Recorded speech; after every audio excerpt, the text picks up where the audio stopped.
will be starting in just a second.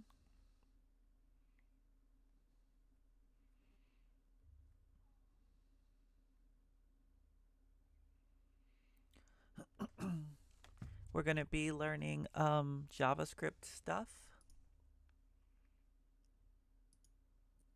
Oh, I should post. Someone said like they never know when I'm starting, so I might as well post, right? Maybe I can get the link to the YouTube. How do I do that?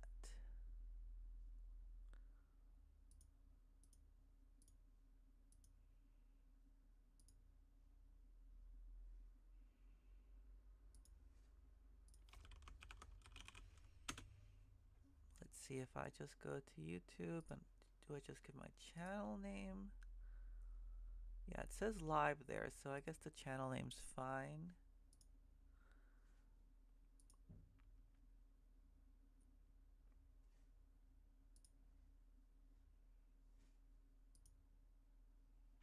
I'm checking Twitch, making sure that's working. It's working. And YouTube is working also. So let me just like post this real quick. So far it's been a pretty good day. I had like a really late start. Like slow start. It's like I started on time, but I was just kind of chill about the whole thing. I didn't try to like get a lot done quickly.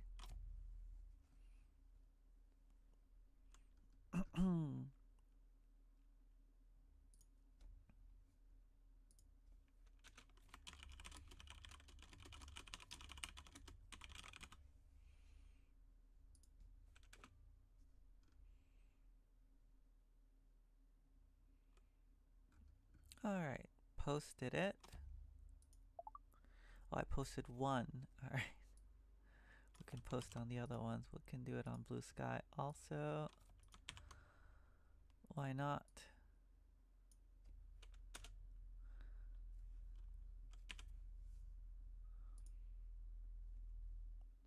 That looks good.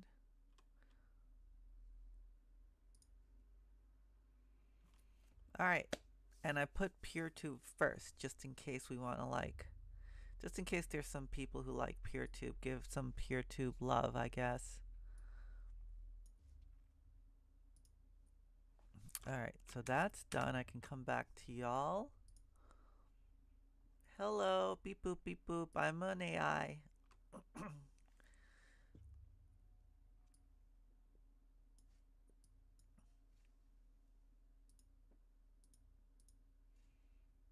Alright.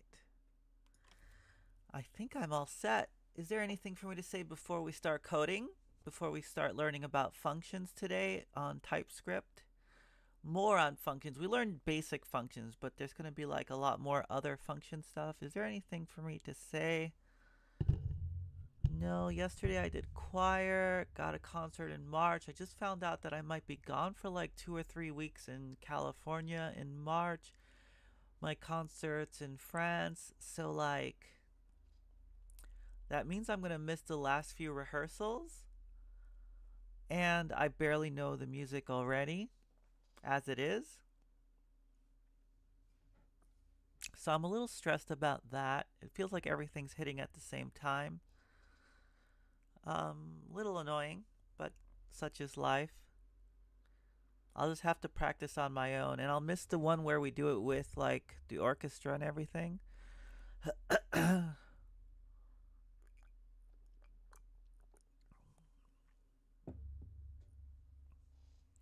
Anything else going on? I really want to get like a small computer. I'm thinking of a Raspberry Pi just so I can run some services locally.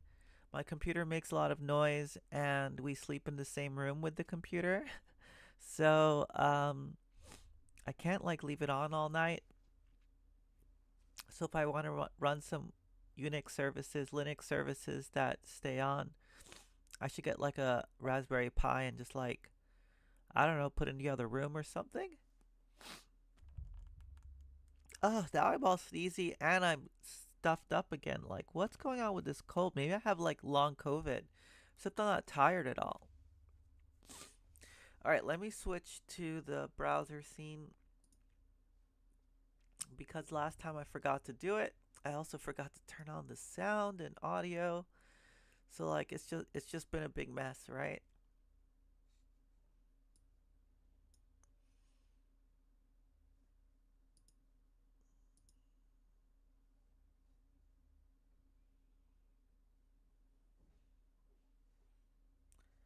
How do I find chat here though?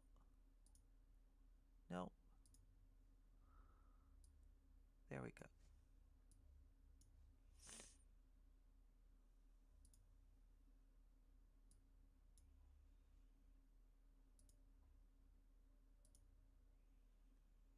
Hey Findus, how are you? Oh, here it is. I can open chat in a new window.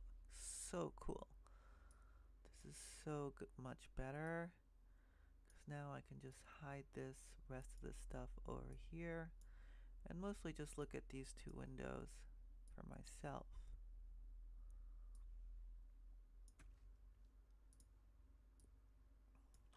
All right, we're gonna do functions. Let's get excited about this. I was like taking forever to shower, to like clean up, have lunch. I was just so slow today and I kept getting distracted looking at like Raspberry Pis. I can't figure out like, oh, so can I use an SD card? Do I need an SSD? Everyone has different opinions. And people are like, oh, you need a hat if you get an SSD or something or NVE. So it's all complicated. I'm not like hardware person at all, so it's confusing to me.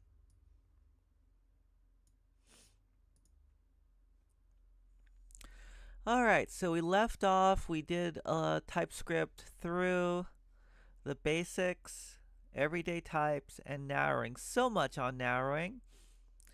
And we wrote some good stuff, and now we're going to do functions. We're halfway through, right? Like there's 1, 2, 3, 4, 5, 6, 7, 8. So we've done 3, we're doing the 4th, and then there'll only be 4 more afterwards. After today, we'll be halfway through. So let's go. More on functions.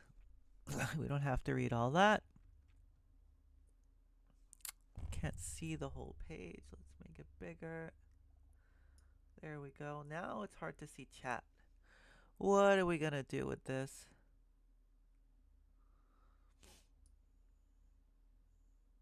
If I do this but make the page smaller, is that better? Ah! Did you guys hear me scream? I'm so sorry. I got so scared my light like just fell off and it scared me, jump scared me so much. Can we just like cut that out of the video, please? Oh my god.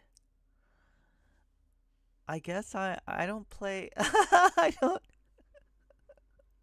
and I wanted to play like Lethal Company and all those games, but I just can't. Like I literally just can't play those games. I'll die. That was funny as fuck. Thanks a lot. Holy shit. That's what instead of programming, I'll just be scared by things. Like I'll just play games and you just see how fucking scared I get. God damn it. Hey Kingo, how are you? Well, I'm just gotta calm down now. Adrenaline. How did my things go down? All right. I think we can read it this way. Because if I make it bigger, oh, the other option is I make it bigger like this.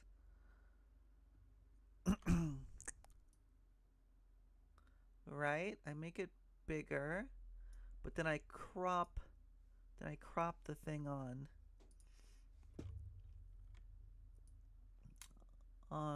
OBS. Maybe we try this and see how it looks. Hey Trina, how are you? We were just chatting.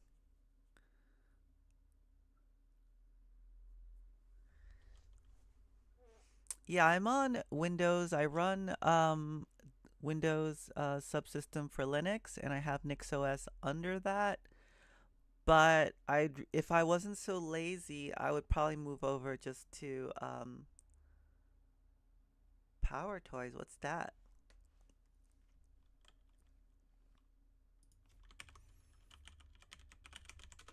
This is gonna give me something bad. No, Microsoft Power Toys.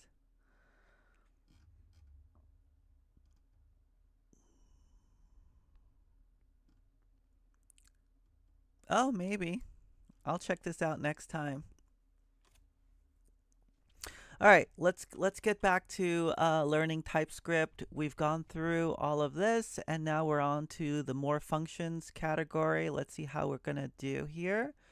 So, if you're new, I just basically learn stuff and I try to use them. Sometimes I actually have a session where I'm coding something and I'm using something I just learned, or a lot of it's like I'm learning new programming languages or technology. So, I have a job that I hopefully will get that requires TypeScript work, and so I'm just like reading up on that. Pack up a hard drive and ship it off. Hard disk drive. What are you shipping it off for? Is it like backups or photos or something?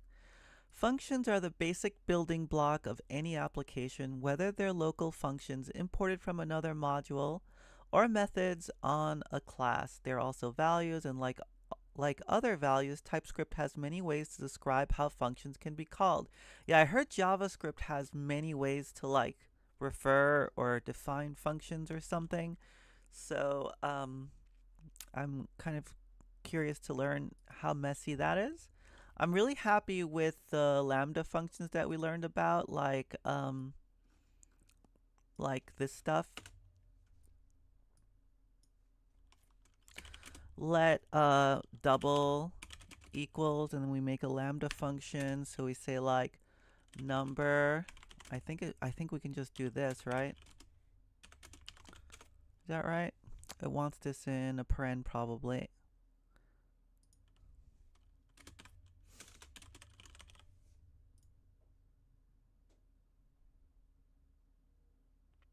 Yeah, I don't know, how am I getting confused here?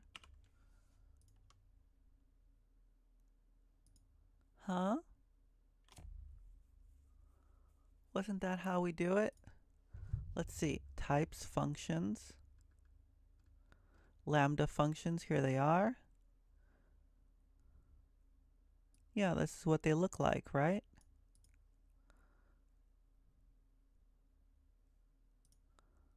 So why is this not happy with this function? Let's just try using it and see what happens. Oh yeah, this isn't really gonna work. It's cutting you off, so you can't really see stuff. We'll just have to deal with it. Maybe we'll move chat down here.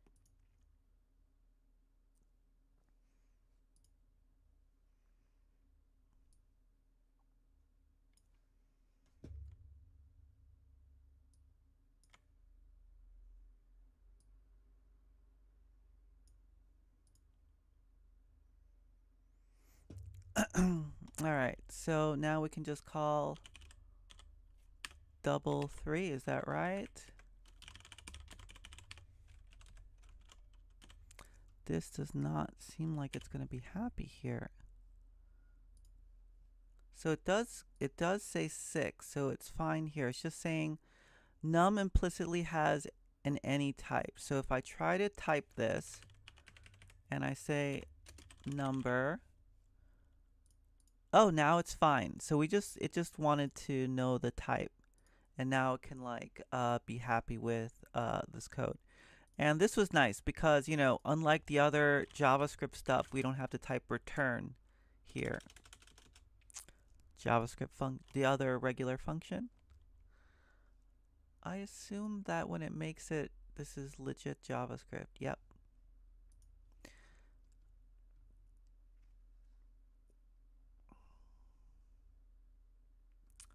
Sold it on eBay. Oh, really sweet. I really want to buy, you know, that's what I should do. Instead of buying a new Raspberry Pi, I should buy like used stuff.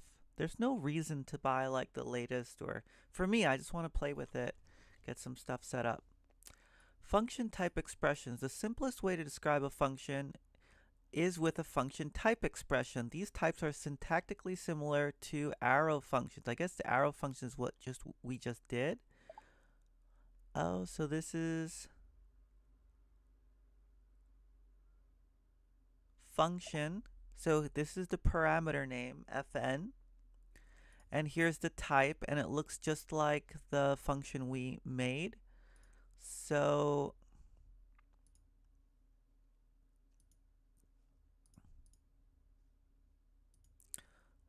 this brings in a function that's going to like print out a string, I assume. Yeah. So let's see if we can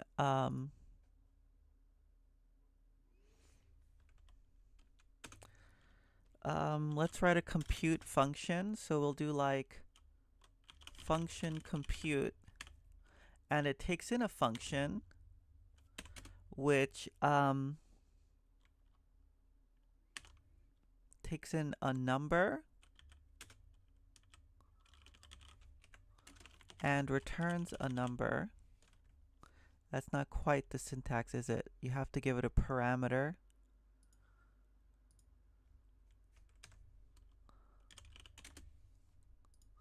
Okay, so this compute function takes in a function that takes in a number and returns a number. And it also will take in a number. Yeah, we're making a very convoluted function just for like testing purposes. And then we'll just call function with number, and we will return that.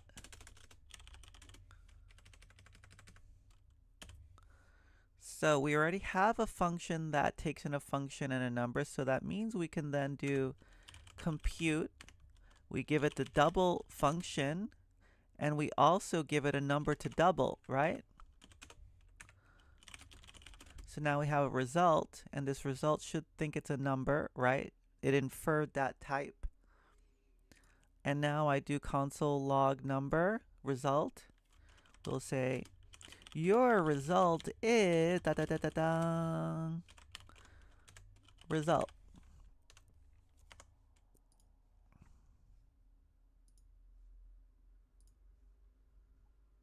Run. Your result is 20. So yeah, we basically defined this function type here, and we passed in a number, and it did it. So I'm assuming then we can do like type number function, right, is equal to num number returns number.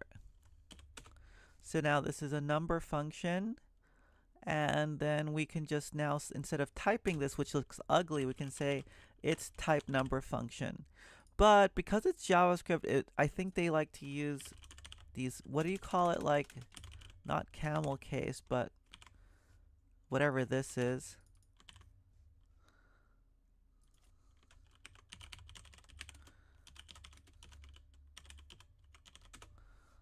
Camel case, where's the other options?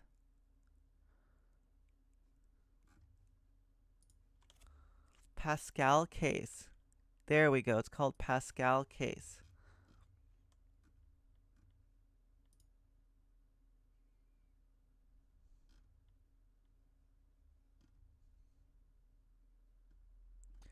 So everything, so this is Pascal case. Haven't heard Pascal in a while, right? Alright, so this seems to work also. That's good, we can run it. Result is 20. And if I pass 20, we get 40. Perfect. Let's move on. So here they did the same thing we did, except they did a print thing. The syntax a string to void means a function with one parameter named a of type string that doesn't have a return value because of the void. Just like with function declarations, if a parameter type isn't specified, it's implicitly any. Note that the parameter name is required. The function type means a function with parameter named string of type any. That's what I type first because that's kind of what I'm used to. For a type, I'm kind of curious why they named the parameters in the type. Maybe they can refer to it later so that they can like narrow it further or say it's generic of the same type as this parameter. So it's basically like useful. I don't know. Of course, we can use a type alias to name a function type, and we've done that as we called it number fun. Call signatures. In JavaScript, functions can have properties in addition to being callable. However, okay, you ever have that when you're reading and you're like, I didn't pay any attention to what I read, I just had that. Except I have it a lot. In JavaScript, functions can have properties in addition to being callable. All right. However, the function type expression syntax doesn't allow for declaring properties. What are they talking about? If we want to describe something callable with properties, we can write a call signature in an object. Oh, we're talking about object properties. Okay. Just the same way objects can have properties, functions can have properties. However, function type expressions doesn't allow for declaring properties. Yeah, how do you declare a property? If we want to describe something callable with properties, we can write a call signature in an object type. Right. So here they're just making an object really. They call it describable function, but this is really an object. So this is a misnomer. I feel like this is sort of like misleading. Do something, it takes in a describable function, function description, return, function 6, right? Whatever. This is not real. This is all just like, this is the effect of having proper objects and having properties, and properties perhaps being functions, right? So we can easily just like make a function, make something called like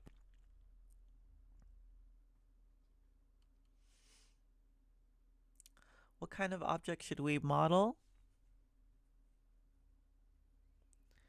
I have this like these Pokemon things all around me, so I always think Pokemon.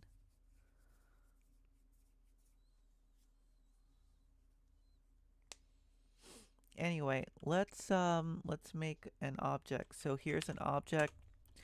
It can have I don't like using a name, I guess, right? Because isn't that like part of what all objects have? So we'll just call it like, what's another word for name? ID.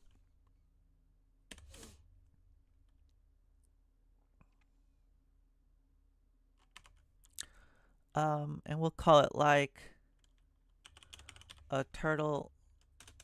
We'll call it like, I'm like having such a hard time. All right, we'll just make a froggy. And what else does it have? Let's just leave it at that for now.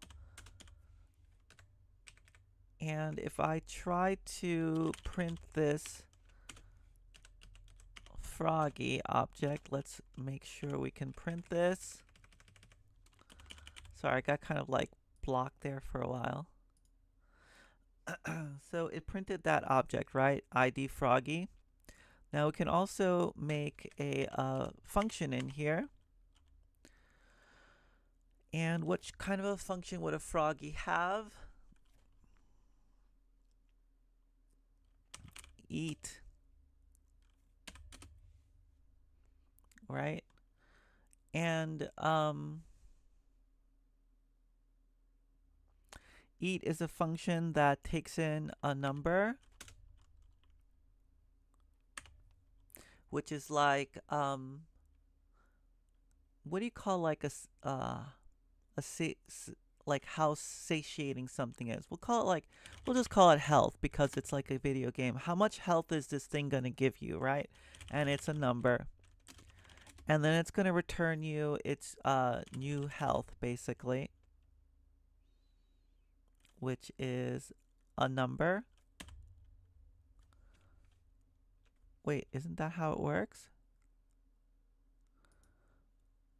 Oh, it needs to be a function, right? So we have to say, um,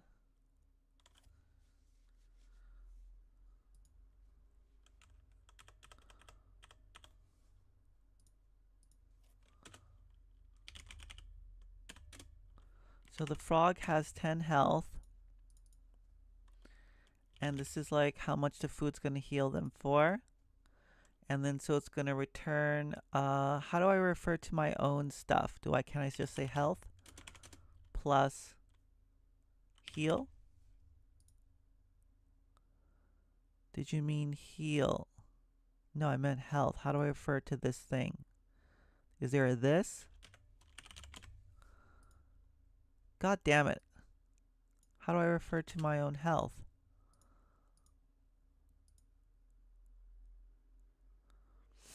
I guess we're not that advanced yet. We haven't learned about objects. So how do we do self-referential stuff? So what we'll have to do is pass in a frog, which is an object, and the heal, and then we'll just assume that frog dot health plus heal. And yeah, doesn't know that it has a health. So we're going to have to define a type frog is equal to, how do I do this? It's an object, so we just do this, and we say ID is a string. We say that health is a number, and eat is a function. Is a function that takes in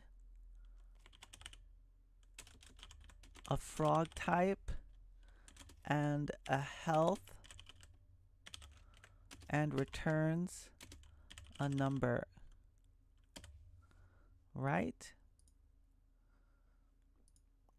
Okay, I think we have it now. So now we know we can say that this is a frog. So now this knows it can have a heal, and we don't need this because it is part of a property. All right, see you later, Trina. Okay, so here we go. We have this froggy heal.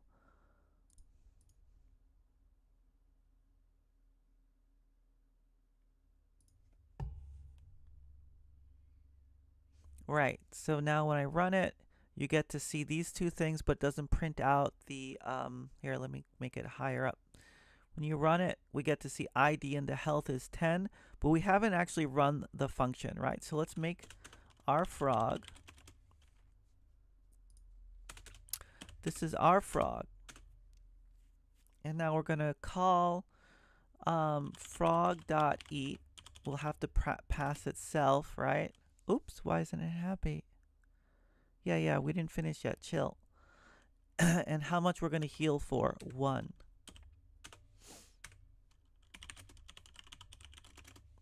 So now we have a new frog, and we can do console.log new frog.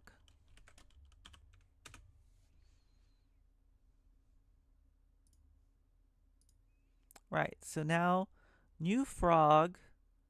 Oh, it only returns a number. This isn't a frog. It just returns the thing.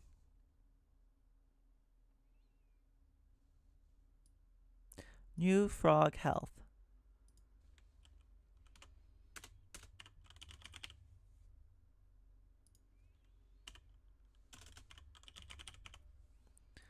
Right? Okay, so at least it kind of makes sense now. New frog health is 11. If we passed in 10 here, it would be 20, right? There we go. It works. So this thing has a function, right? So what they're doing is you're just calling it a function, but it's not really a function. It's just an object. And now something can take in that something that can take in that function, sorry, that type. Let's make a function that does that. Function frog. We have to give it a name, right?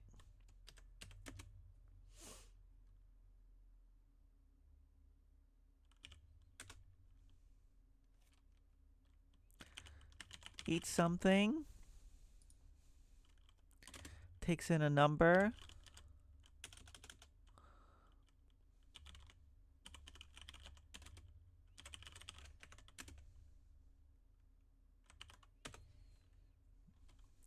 So we have the frog, right? So now we just have to call frog.eat.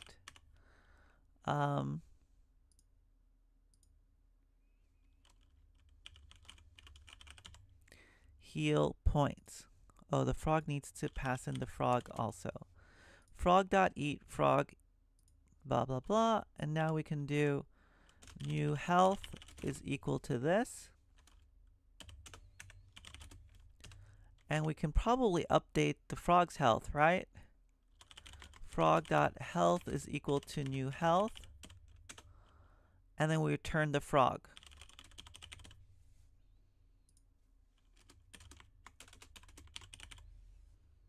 There we go, right? So eat something, you pass in the frog, which has its eat function.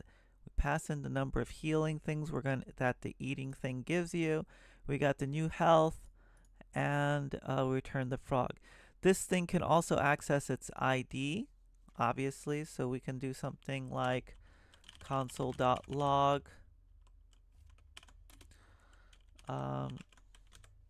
ID is eating something for points.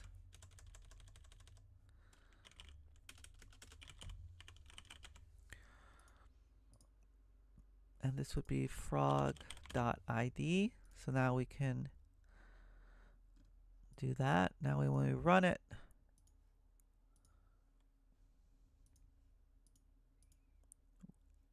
we're not calling eat something yet. So in here we just have to call eat something, and we give it frog, and that's this guy, Froggy, and we give it 5 points to heal. And then we can do console.log this updated Froggy. Froggy is eating something for 5 points, and then we update it, and now we see the health is 15. Alright, let's go. We're going to build a game out of this thing eventually. Anyway, I'm not too impressed with this because it's kind of like what you'd expect. Note that the syntax is slightly different compared to a function type expression. Use colon between the parameter list and the return type rather than the arrow. Where's that? Use colon between parameter list.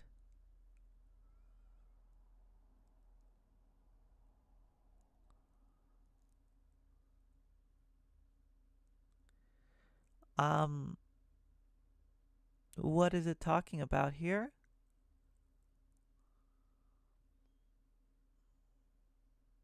Do they just talking about this? That's just the syntax.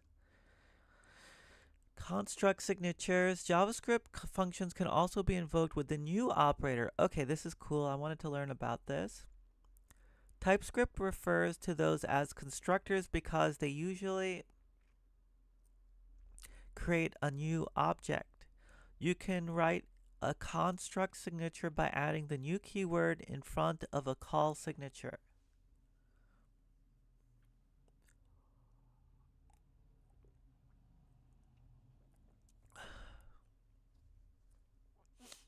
Oh, so we put... Wait, why is this an error? CTOR. What's going on? What is CTOR?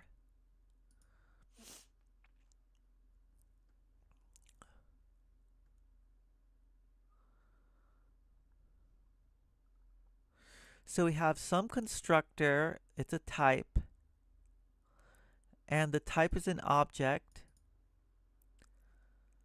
and the object, this is a function. Oh, is that what they were saying earlier? Type.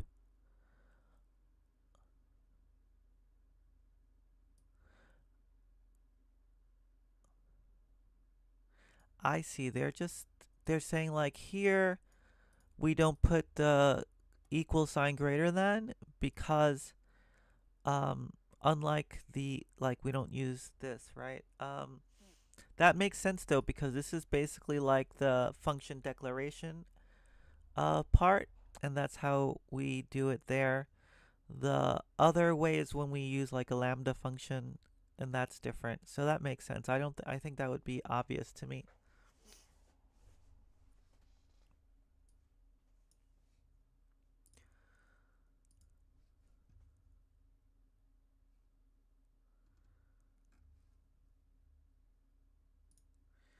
All right, I don't know what I'm looking at here though.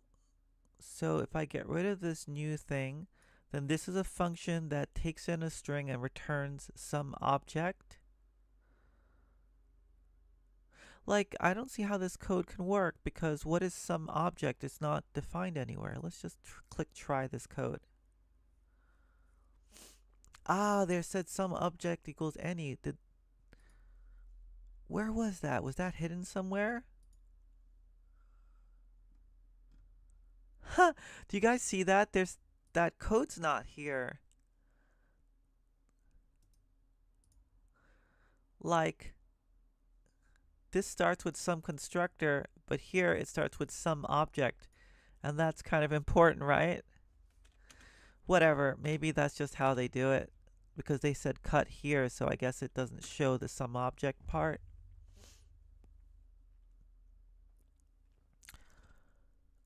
So here, I see. We're taking in a parameter called constructor, ctor, and we're just calling new ctor. I think I get it. So maybe what we do is we can make a constructor for our frog object.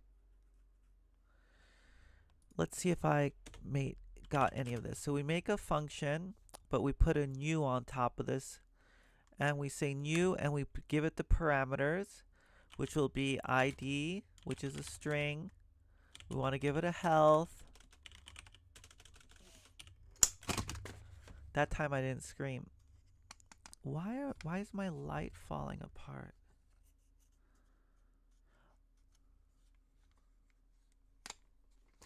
It's like there's no grip on it anymore. It's kind of weird.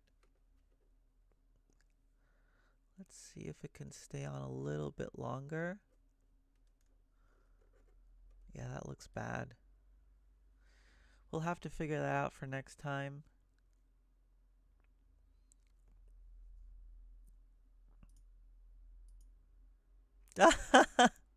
Soon I won't be phased at all. Like things will be exploding around me. I won't care. Okay, so we pass in the health, which is a number, and we're going to return. Do we say frog here? No, it's not a frog. It's they called it any object.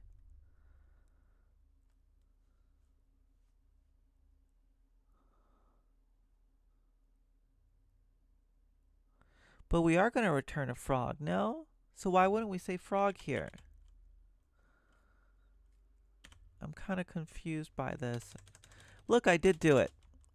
I did do the thing that they said I wouldn't do. I put the arrow there. Let's see if this works. This does seem weird. It's not what they did. New, and they returned like basically an any here, I believe.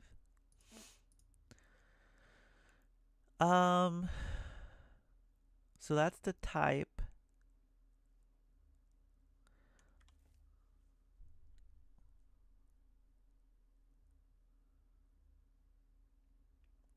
Wait a minute. Now I'm confused. So They had the new here.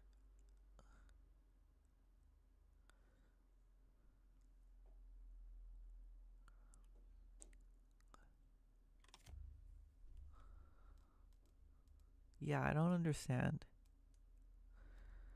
Some constructor has new and it returns some object.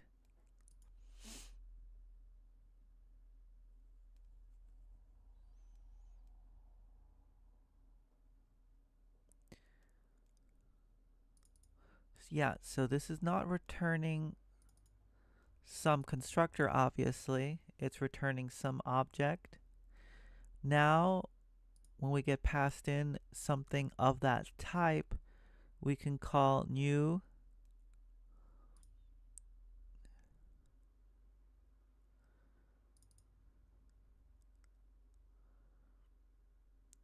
some constructor. It's going to create the constructor for us. But what does it do with the string? This doesn't make sense. Like CStore is passing in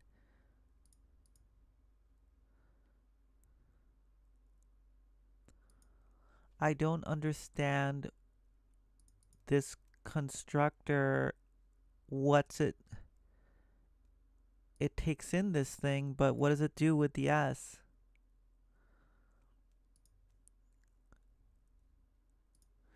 Maybe it's in the object? Let's see. So we call, oh, because they don't actually use it.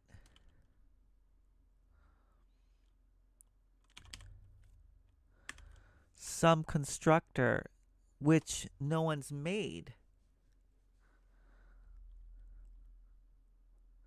Right.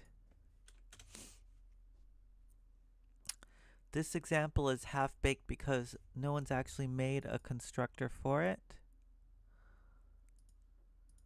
That's why I was getting confused here.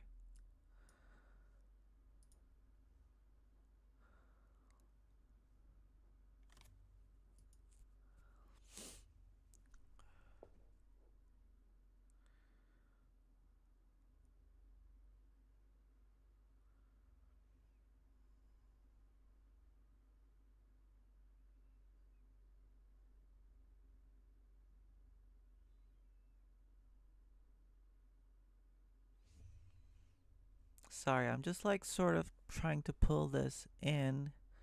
Now we can call new on the type, which means I should be able to call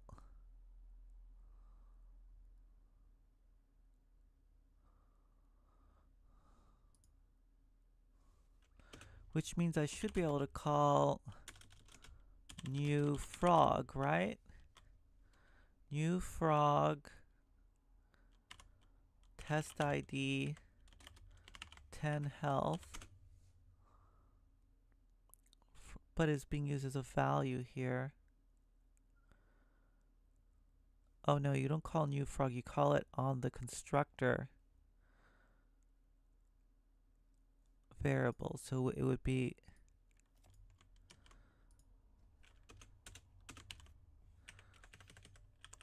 new frog, right?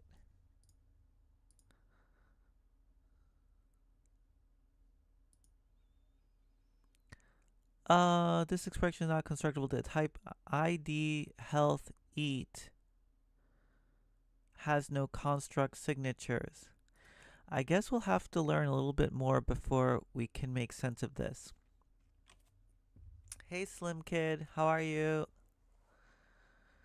So, still figuring out the construct signatures. Some objects like .javascript state object can be called with or without new. You can combine call and construct signatures in the same type arbitrarily. Oh my god, now we're getting complicated stuff. So, interface call or construct.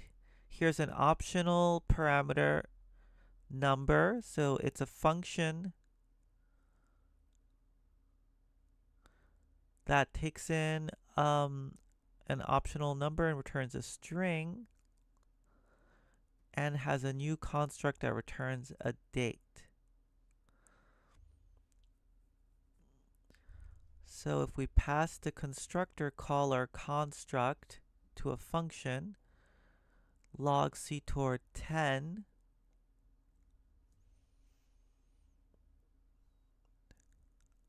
that's the number here, right?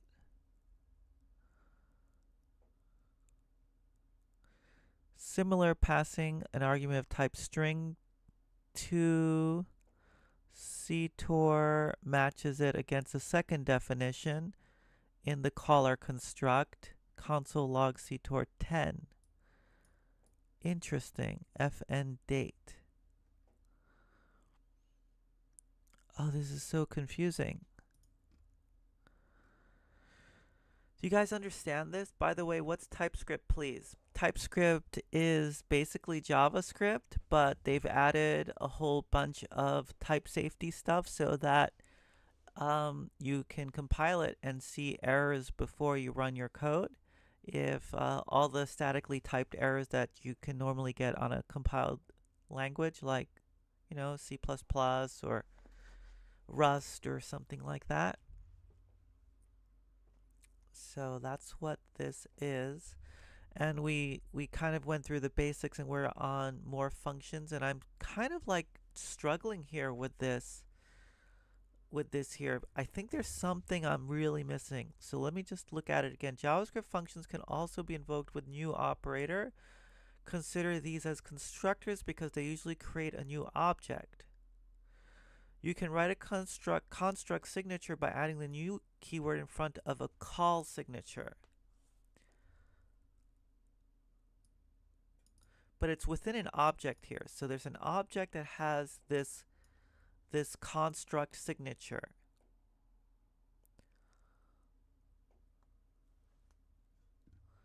The same way here we have an interface instead of a type, and it has these it has a construct signature.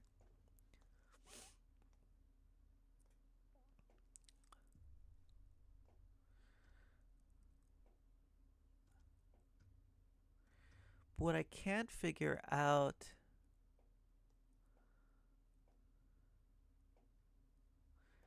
is who implements these some constructor.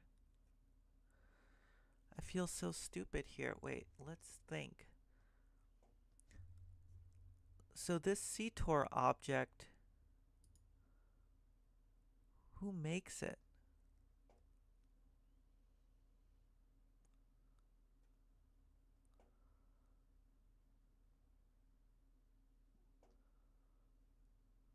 Let's try this again. So if we have this here, and I want to basically call function, I need a ctor, right? Constructor. And the constructor has to be typed some constructor, right? So I need something like ctor equals,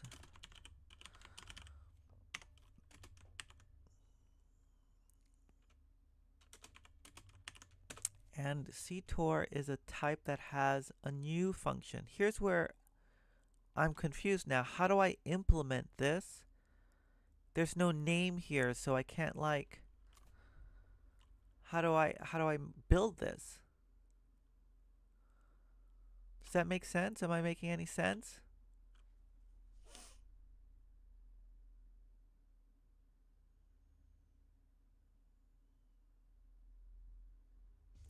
Maybe it's called new?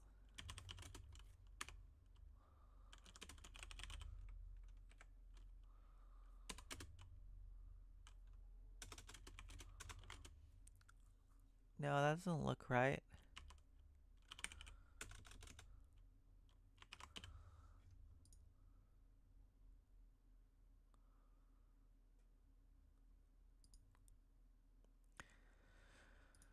And it looks like these guys aren't really showing us how to do it. Both of these assume that it's taking in a call or construct. But here they call a date constructor. So let's find out what this is. Let's try this one out somewhere.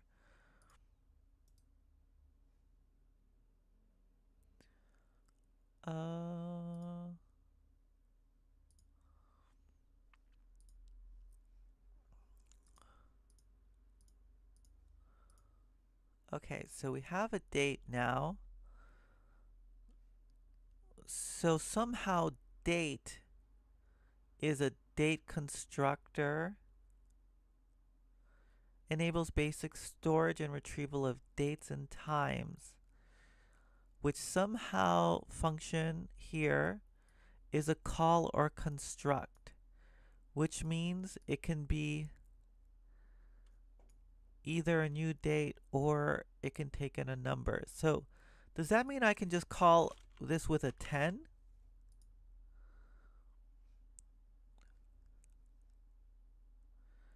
Argument of number is not assignable to parameter of type call or construct. Yeah, I don't, so that's what I don't get. Like how they don't show us how to build this date constructor. So I just have a half-assed explanation for this. This is bad. Oh,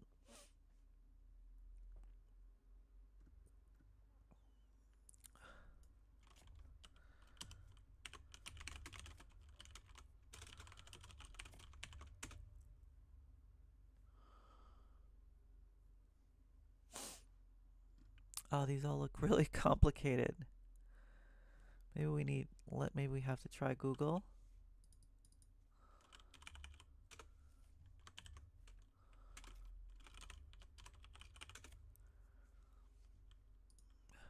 Oh, maybe I just typed it in wrong.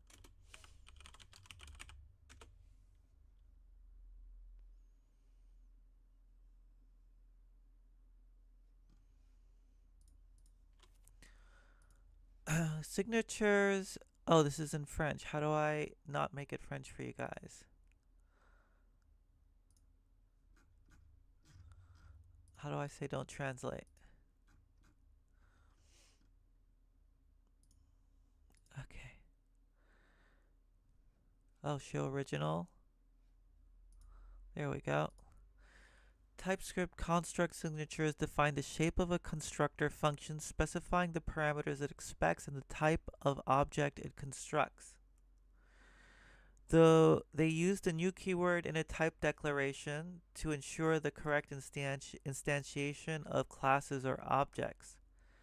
Type constructor equals new, and then give it the thing and give it the return type. I see. So pretty much it needs to be, it's a constructor type, so it needs to be type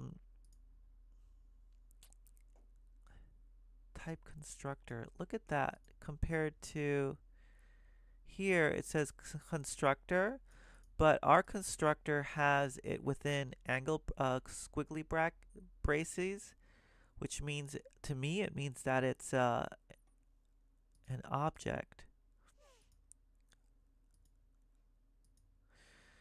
But here they don't. They just say new. This is the name you give to the type that represents the constructor function. New, the keyword that represents is the construct signature. And these parentheses enclose the parameter list. Parameters, return type. This is the type. Okay, so here we go. Here's an example. A person. Oh, constructor.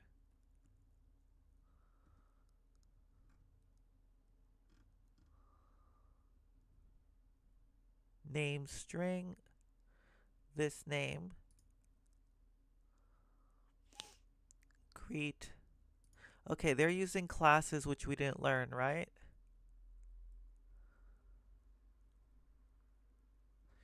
They just said that you need to have a constructor with new.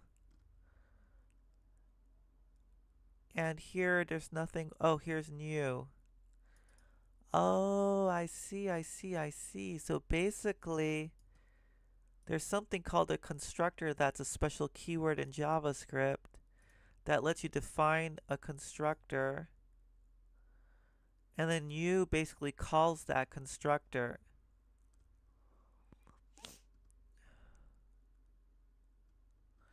All right, so what I think is this is going to be is basically all this stuff that they're talking about here. They kind of assume you know like JavaScript classes or something, which I don't know. So let us come back to this after we learn about classes. I think down here. So we'll come back to that. Um, and I think then this will make a lot more sense. All right, I gotta go to the bathroom. I'm gonna make some more tea. So I'll be right back and we will continue. It says coffee, but I'm making tea.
Hello. We're having a little bit of an issue, but look, I have my little thing where you put your tea stuff afterwards. It's super cute, isn't it? It has it has kiroi tori, and I only know the bird. I love the bird. What's the other guy's name? Shit, I don't even know. I feel bad, but who cares? We only like the bird. All right, so let's see if the rest of this makes sense or not. Generic functions. Oh, the little bird.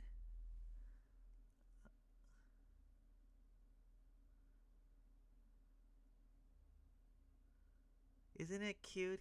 These guys are like all getting ready for their onsen.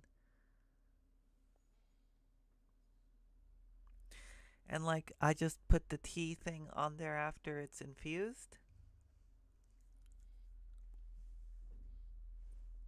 Yeah, I have a lot of Kiroi stuff. I have an eraser for Kiroi.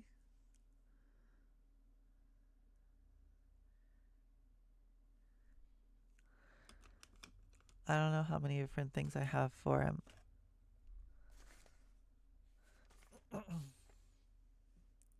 Anyway, generic functions. It's common to write a function where the types of the input relate to the type of the output, or where the types of two inputs are related in some way. Let's consider for a moment a function that returns the first element of an array.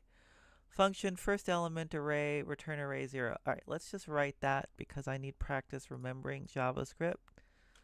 So a function that takes in an array, right? We'll call it head. And it takes in an array, which is an array. Let's say it's an array of numbers. And it returns a number. So we can see number is related to the parameter type, right? Oh, why is it not happy? And then we're going to call array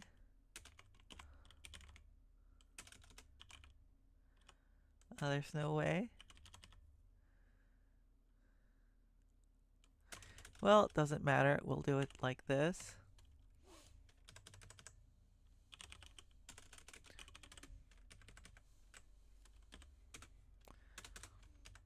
And then we will call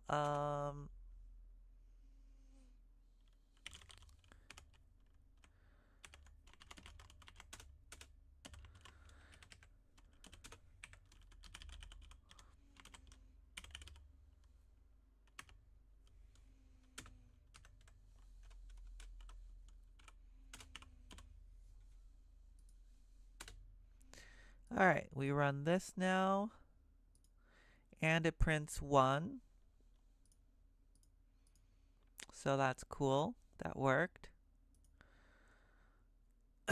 Array any. Oh, yeah, they used any. That's probably smarter. This function does its job, but unfortunately has the return type any. It'd be better if the function returned the type of the array element, right? Because, like, theoretically, if you do any, right, like array of any and returns any, then this thing could theoretically return like a string. And TypeScript has no idea that there's anything wrong, right? But this is obviously wrong because head of this thing should definitely return a number, and that's something the compiler could have caught. So what do we do? In TypeScript, generics are used when we want to describe a correspondence between two values. We do this by declaring a type parameter in the function signature. A type parameter. All right, type. Oh, I see. We're passing in type in there, and then we use it. All right, got it. Makes sense. So this looks a lot like C++ Java, I think. I forget how Java does it. So we're basically saying, let's bring in a type. Is that how we do it? Type? I don't think it needs to be named type, right?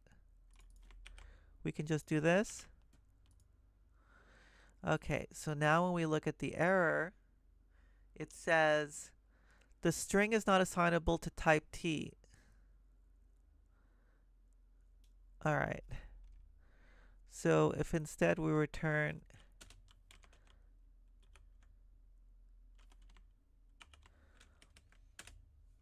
A0, the error goes away. I would have to say that the error that they gave us was a little bit the type string, this return type here, is not assignable to type T, which is this type. So it's trying to say like, hey, I can't make this into the T that I should be returning because here is what I'm returning. T could be instantiated with an arbitrary type which could be unrelated to string. Like what? That's not very helpful. And this is just a nice thing to say. So if I change this to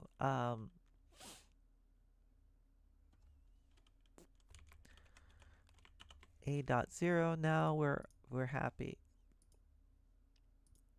And when I run this, I get 1.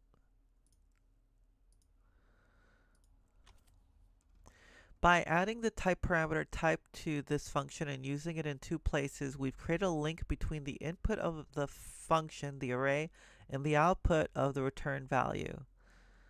Now when we call it, a more specific type comes out. Yes. Inference. Right, so I could do this now with a strings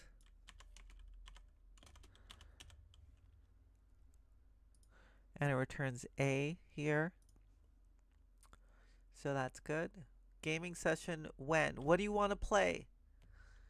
Do you want to watch me play a game or do you want to play with me? That's the question. You know, I play D&D on Fridays sometimes. I could totally stream that, but then I think my friends would be embarrassed.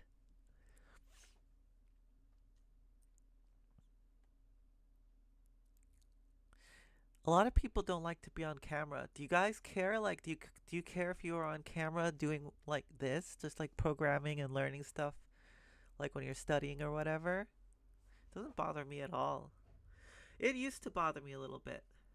CS and Valorant.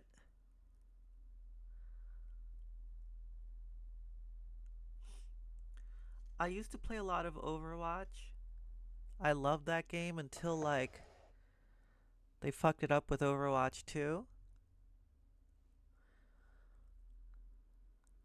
My favorite hero was Tracer. That probably fits the type, right? I don't like projectiles. Like I just like moving fast and I like hit scan, you know? Like I don't want time before I shoot stuff. Like Counter-Strike just feels too real to me. I like those longer battles like it takes a while to take down the tank in Overwatch. Valorant is cool. It feels like the matches take too long and I don't want to learn like it's too much strategy. It hurts my head. You mean where I cook? Cook? Oh, you don't want to see that. But there is but I've been really enjoying playing with my girlfriend. We play Ale and Tail Tavern. Have you guys looked at that? You do cooking in it. It's like overcooked with Diner Dash plus Valheim put together. So you have to go out and you have to like kill these animals. You get quests. There's like zombies that attack you. So it's like cozy survival game plus like cooking. It's like a neat mix. It's co-op 4 players. Maybe if you guys ever want to play, we can like set up a server.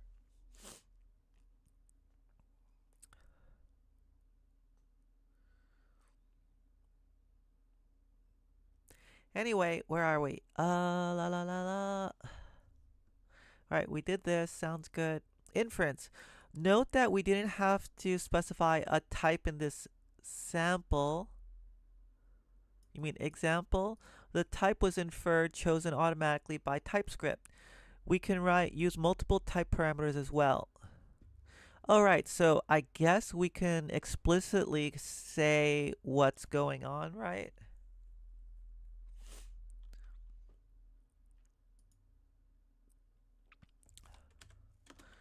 I'm guessing I can do this.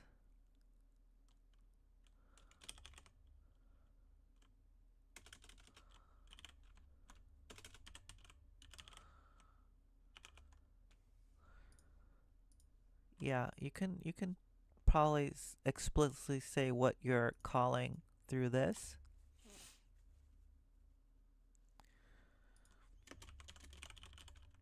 But this seems like it knows, right? It knows that it's a string array. We can also use multiple type parameters as well. For example, a standalone version of map would look like this.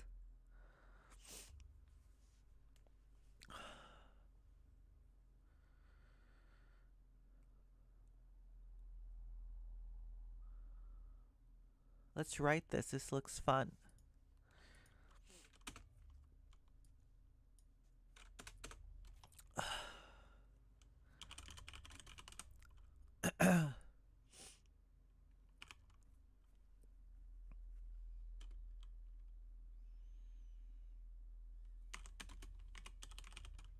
So the dumb version is it takes an array of type any right? Because when you call it, you're going to call like 1, 2, 3, and you're also going to pass it in a function that takes in, we'll write our example first, right? We take in a function, it takes in a function that takes an element and returns, let's double it.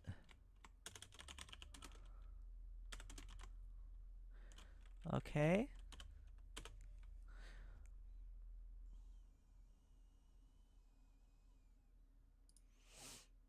We'll call it my map.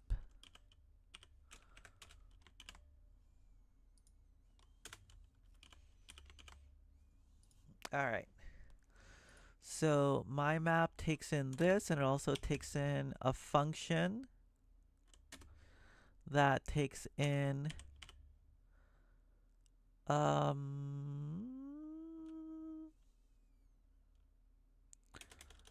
how do we write that? I think we just do this, right? Takes in an element, any, and returns any. Oh. What?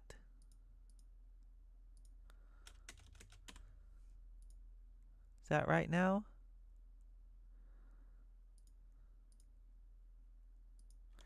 Maybe I'm forgetting how to type this. Function type. Where's our function types?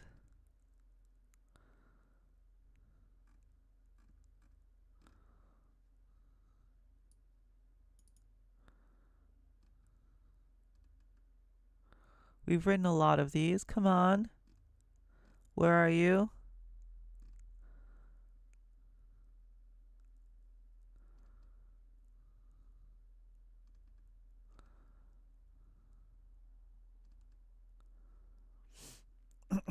They had examples here.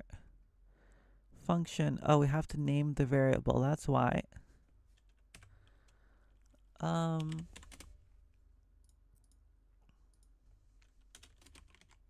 it like this? There we go.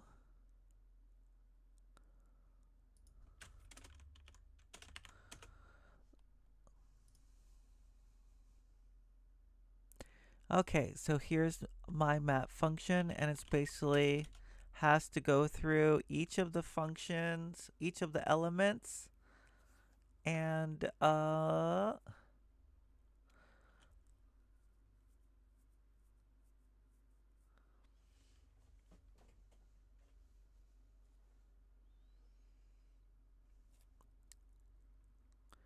do you iterate? I feel so embarrassed. How do you iterate an array in JavaScript? Do you use for loop?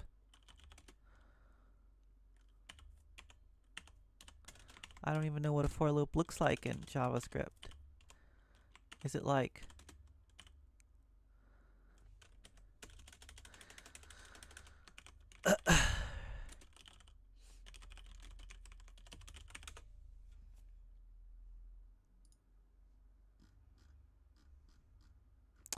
where's the I just want to know all the different properties. Here we go. For each, find every entries. Is there a rest? Lest with to string sorted, splice, sort, sum, shift, reduce, write, reduce, prototype.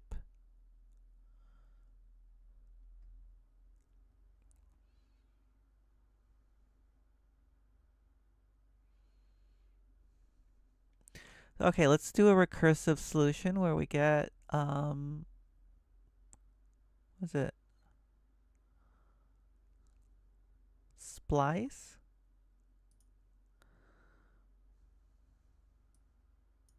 No, splice puts stuff in, right? Well, where's the slice?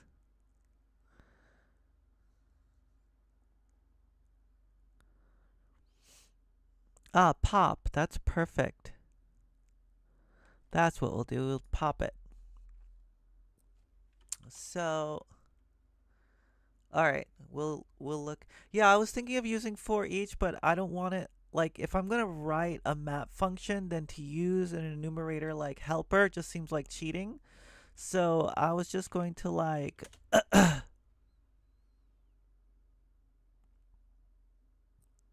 write it myself, which I'm finding like I would write this very easily in another language, but this is just like kind of hard.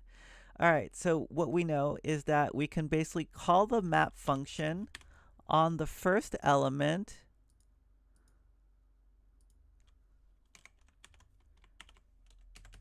right? And then we get the result from here. And this is good. And now we can pop the array.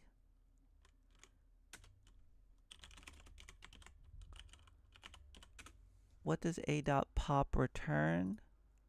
Where was it? Pops the last element. So it's mutating the element. Returns the element it removed. Okay, so we don't want that. We just want to call a dot pop, which I assume will make it a smaller thing. And then we're going to return an array that is, how do you put arrays together? How do you combine arrays? Here, concat. There must be a better way.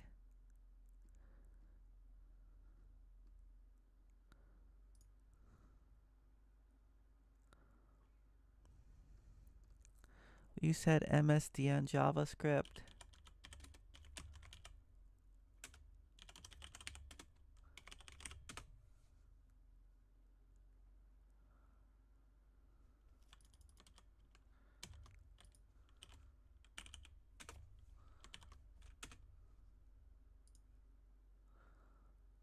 MDN.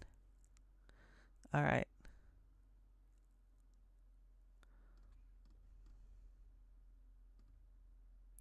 So maybe map. We also have push.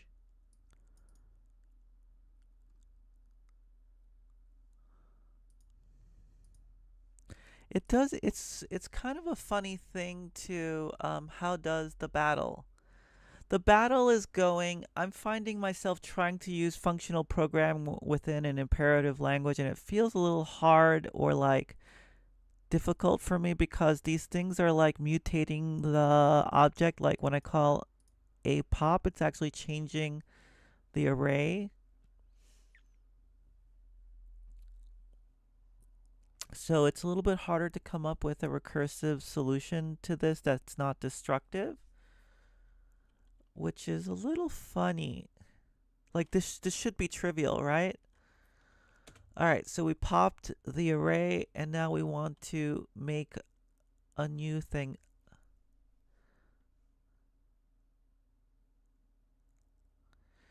Can't we also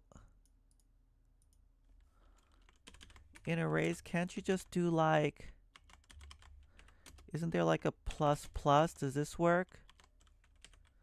No?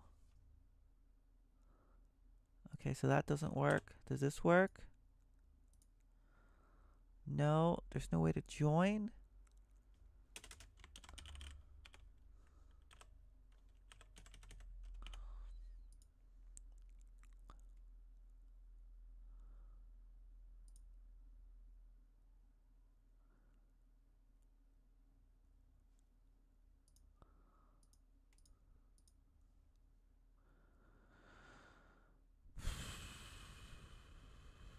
I thought that was what join was doing.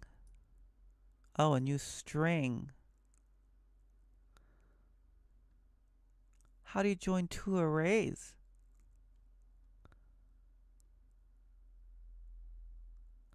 Oh my god, this is making it so hard.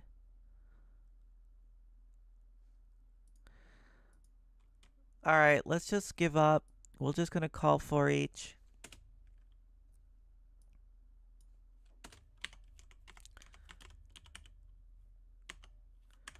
And then we gotta give it the function, right? Callback function, which is fn. And the function that they want takes in a value and returns void.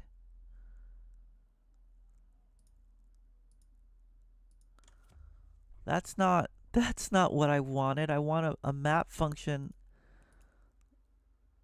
Oh my god, this is so hard. Okay, so we're going to do this. Actually does the map.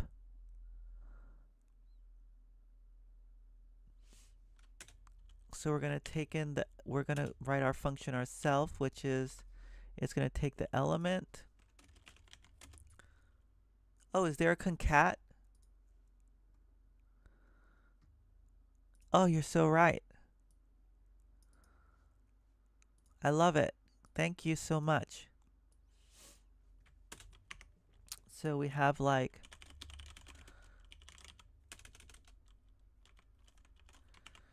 we take the first element, then we pop the thing, and now we have a that is the rest. And now we want to concatenate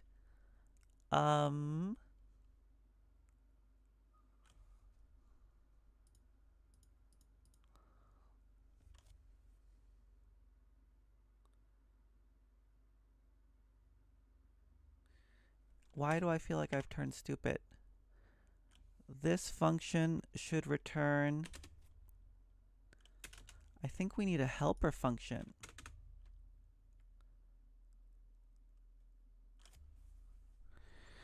I'm sorry, guys. When I can't think, I just feel stupid. So we want to do something like a first, maybe make this into an array, dot concat, and then we concat it with the result of calling mymap, but with the smaller array, because now we've popped it, right? In fact, we can do a.pop in here and pass it the same function.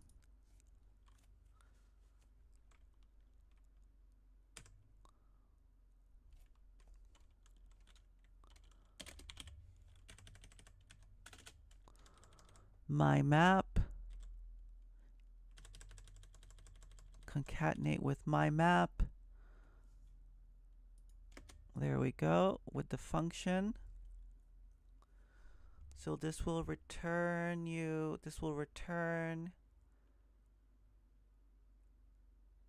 and if we need to have the base case of if a dot length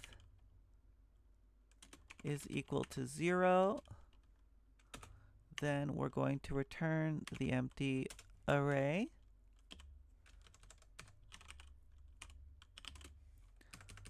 Otherwise, we're going to return, why is this not happy?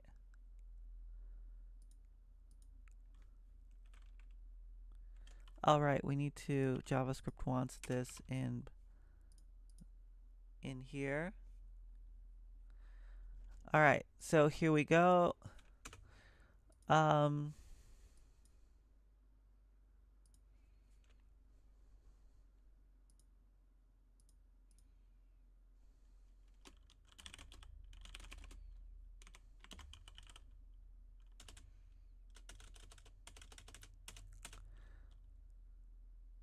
We don't want this. We have to just call a.pop. It's so ugly. I think we should do it cleaner. I think we should get a sub instead of, no. We'll just do it this way and then we'll fix it later, okay? There we go. We have to just pass a because this is destructive to a. It'll be a smaller a. Why? It implicitly has return because it does not have a return type. Yes.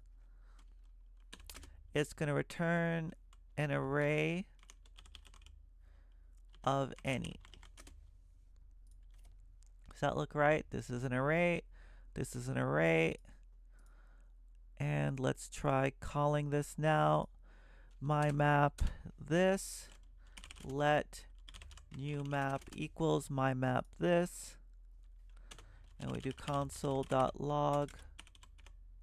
If it makes you feel any better, I am working with code on my website. How does that make? I'm happy that you're working on code on your website. So like that makes me happy, right? Because you're doing stuff that like coding, like I like coding. But it doesn't make me feel better about like being inept at this stuff and really struggling.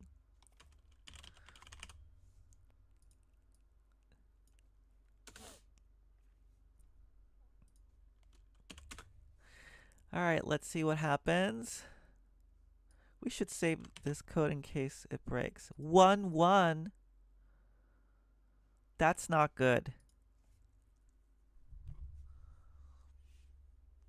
All right, so let's trace this thing. I wish there were ways to trace this better. We'll just pass in an array that has just one value. It's 3. And here it just fails. So first equals, and we'll do console.log. First is equal to first. And we'll see, it should say 3, right? First is equal to 3. We pop it. A length. No. This should come afterwards. We first need to, in fact, all of this should be afterwards. Yeah, we'll do this. I'll move this here. Because this is our base case for recursion. If it's 0, we're done, we return. Otherwise, first we pop it.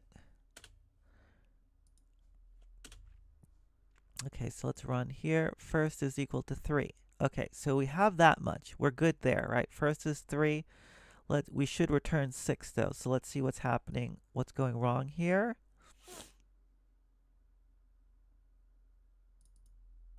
Are we not calling our function? Let's see. Yeah, we're not calling our function. That's the problem. So yeah, when we do A, we have to actually call the function on A. So here we call function A. You see that? And now it'll apply the function to that first value. And then we should have something that works. Great. So you see it says 6 now. So let's give it 1, 2, 3. And it should double those. 2, 2, 2. You liar. You stinking rat. So it looks like it's not iterating correctly after the pop. So let's put something in here.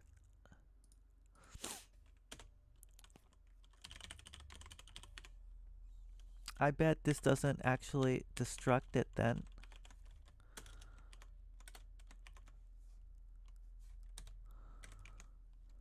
Okay.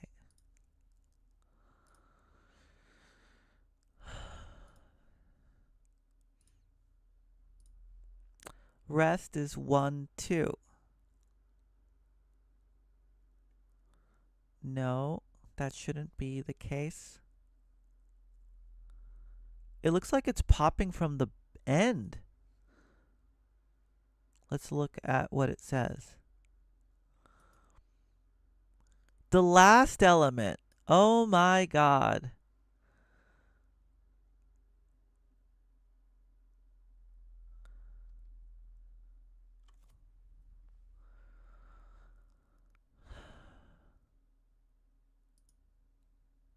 So we could do it backwards, which is just a funny way to do it. All right, I don't want splice. What I want to do is basically get a substring. How do you do that?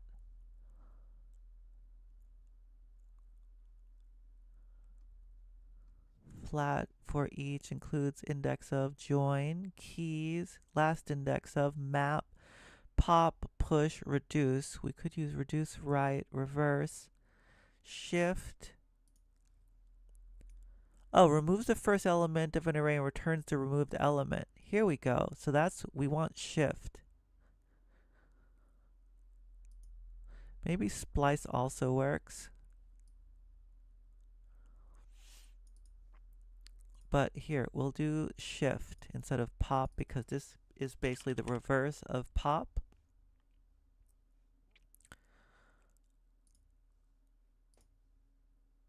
Two, four, six. Isn't that beautiful?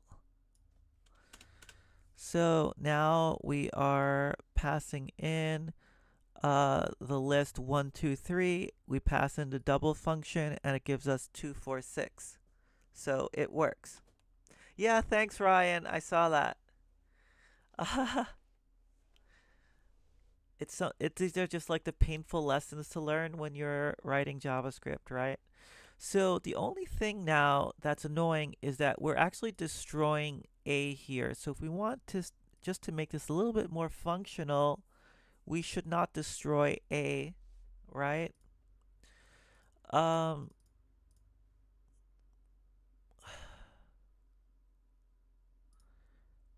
so I wonder how to do that. There has to be, it has to be, where, is there like a constructor?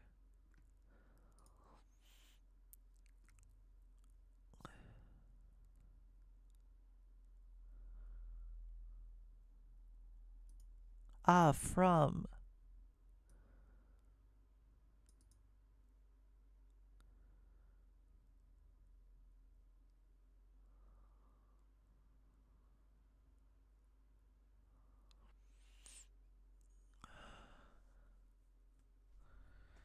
It's not quite what we want.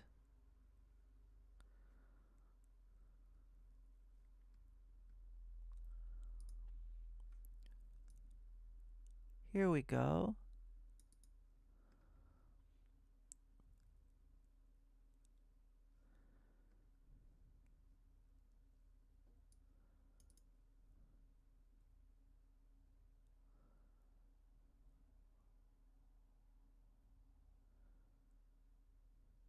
Array 1 is A, B, C, D, E, 0, 3, 4. What does that mean? Copy to index 0 the element at index 3.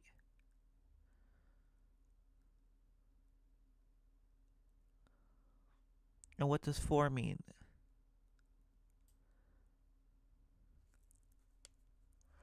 Copy to index 1 all the elements from index 3 to the end. 3.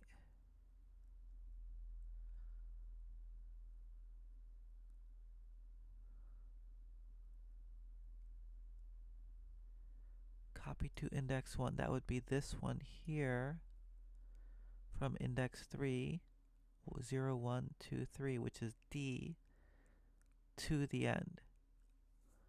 I don't understand this. Copy within. And since the shallow copy is part of this array to another location in the same array. Oh, okay, so it is modifying the array.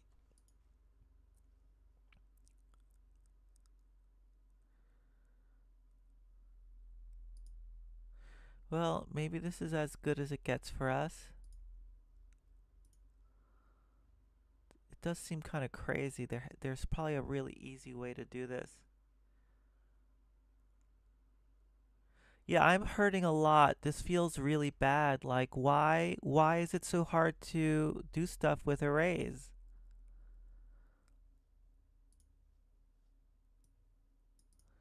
Come on. I'm just waiting for like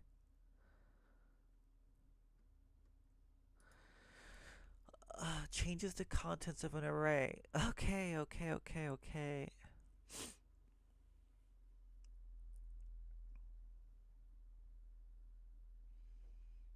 Well, whatever. Okay, so what were we even trying to do? We were trying to write our map function, right? So here we have a map function, but it's not typed because it's just bad, right? Here, Imagine we wanted to basically turn each of these numbers from 1, 2, 3 into the string version of them, right? So you can imagine here that we would write something like um, element.toString, and now when we execute this, it does 1, 2, 3, but strings, right? Um,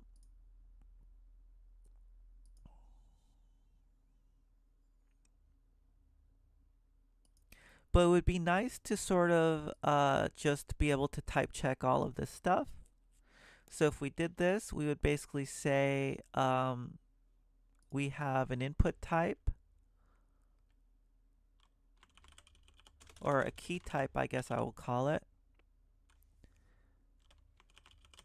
Oh, this already exists.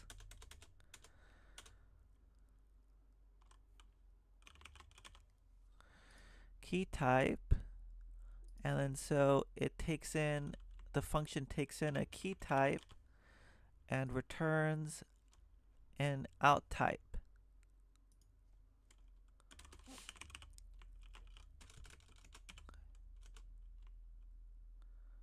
Value type.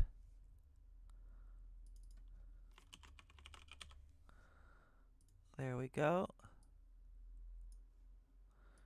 And now it's going to return an array of value types, right?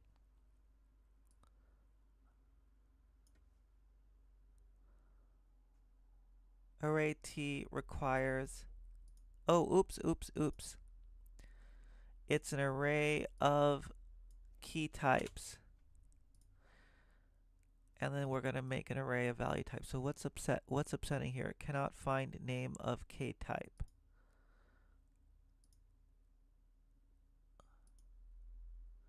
Oh, what's the syntax for this? Hey, Lost Worlds. Syntax for this, I need parameterized stuff, so it has to come in the function here. So I write k type, value type, and now I can use them in my parameters. You see that?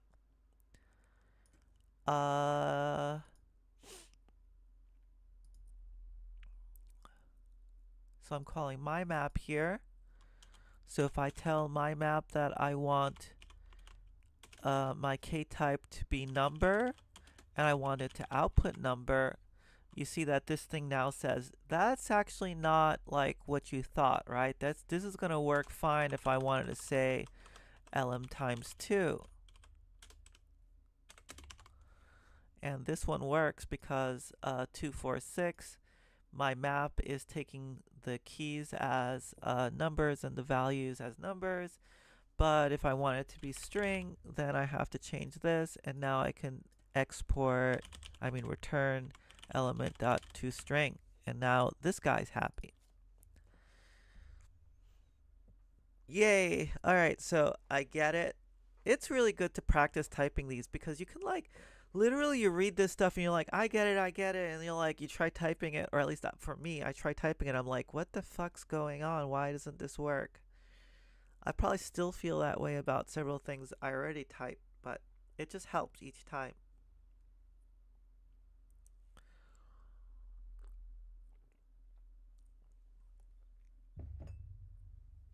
Alright, so where are we?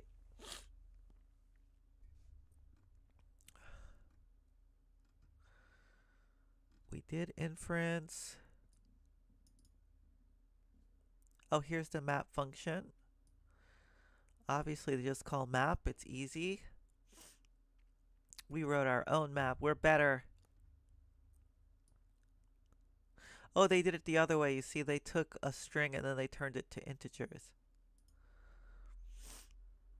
Alright, note that in this example, TypeScript could infer both the type of the input type parameter from the given string array, that's this here, as well as the output type parameter based on the return value of the function expression number. This one here is going to return a number, so it figured out that this map function has to be a string with number here. Yeah, when you go over it, it says map string number. Do you see that? String number.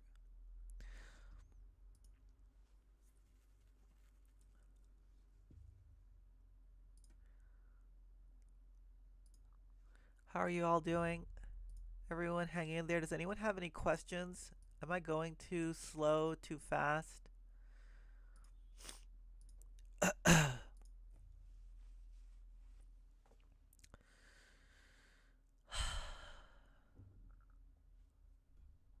Constraints. We've written some generic functions that can work on any kind of value. Sometimes we want to relate two values, but can only operate on a certain subset of values. In this case, we can use a constraint to limit the kinds of types that a type parameter can accept.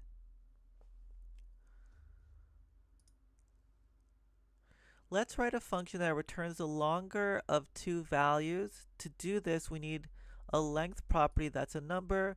We constrain the type parameter to that type by writing an extends clause. No idea what that means. Returns the longer of two values. Oh, I see. It's going to assume that it has a length property. That's cool.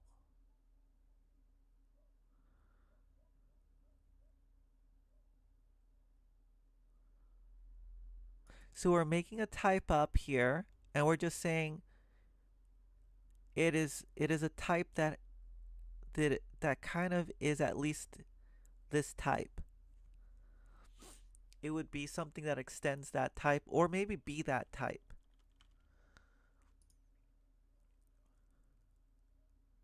Let's try writing that.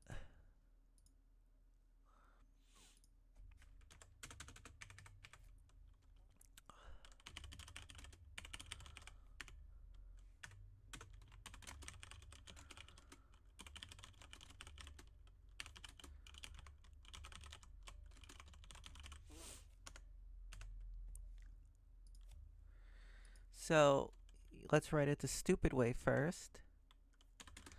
The anyway.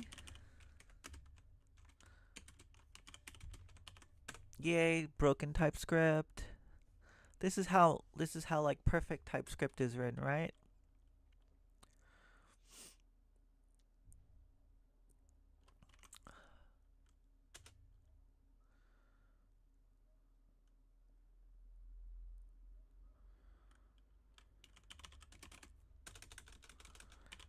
Let's get the length of the first one.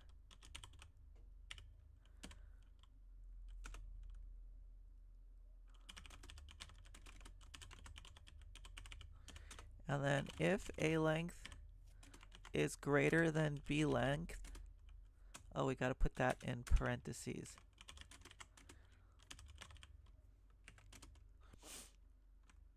Then we return a, else return b, right?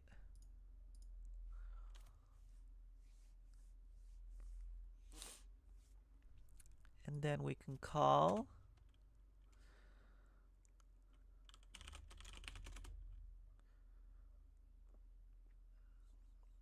longest. We give it 1, 2, 3, and we also give it 1, 2, 3, 4, 5.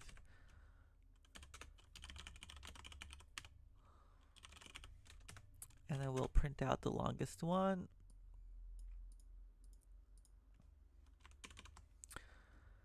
And we run this code. And it prints 1, 2, 3, 4, 5 because it's longer. And if we make this one even longer, now it should print the first one. There we go, it prints the first one. And if we make them the same size, then it'll just print the second one, but we won't know the difference. So that works too.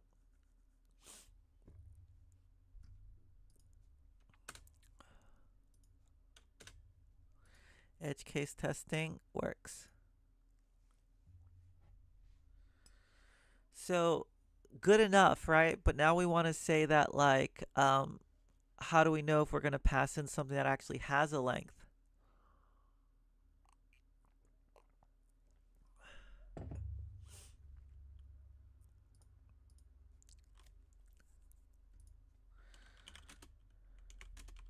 So let's make an object here that has something called the data, which is like 1, 2, 3, 4, 5, 6, or 5. And it has a length. Well, it doesn't have a length. That's the whole idea. We don't have a length. And we'll have a B that has data also. And it looks like this. Actually, let's just have A. So now we're going to pass in A and also an array, right? Like this. So as far as TypeScript is concerned, this is fine. Everything's fine here. There's no problems. But when we run it, what the fuck? Oh, this object has a length field. That's funny. Because it's an object probably has a length of the number of properties it has. Here, let's do this.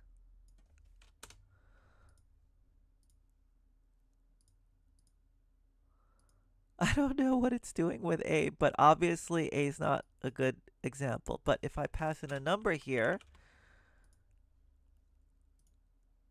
how is this working, guys? Obviously this makes no sense, right? So bad, this is bad. Let's fix this so that hopefully TypeScript can figure something out. So we're basically saying we're going to pass in a type that extends something that has a length that is a number. Right? I think that's right.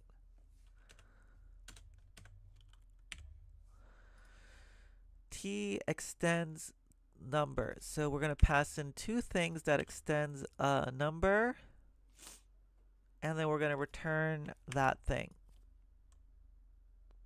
And now you see here it's saying, hey, this is a number. It doesn't have a length number. So good. Now if I pass in A, it's still very unhappy because it's like A doesn't have, it has data, but doesn't have length.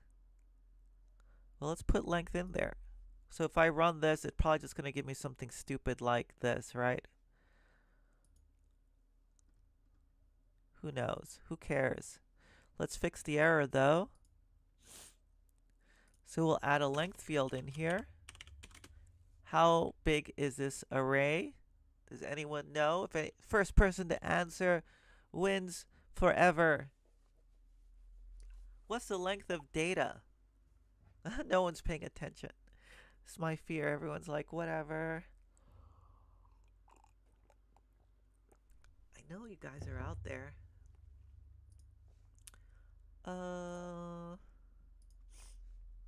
On PeerTube, there's like, oh, there's one person on PeerTube. Hello, PeerTube viewer. Does chat actually work on PeerTube? Can you like type just hello or something? No, you're not obligated to though.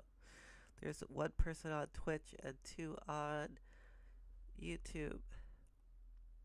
5, Ryan, yay! Go, Ryan. Someone's paying attention. So we could call length in here, but we're just going, we could call like data.length, I guess. But we can also just hard code stuff because we're that kind of a programmer. Oh, why isn't it like this? Never. is not assignable to parameter data number. Okay, cool.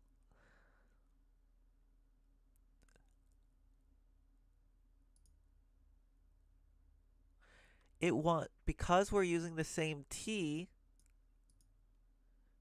we actually have a problem. So let's actually do this twice. We'll try to improve this so that we could actually do this later. So let me comment this out for now. 512 megabytes. Go to the corner of the room and face the wall, Trina.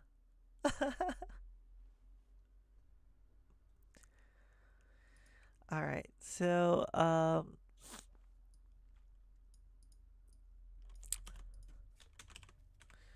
for now we want to fix this. So what we're going to do is make a B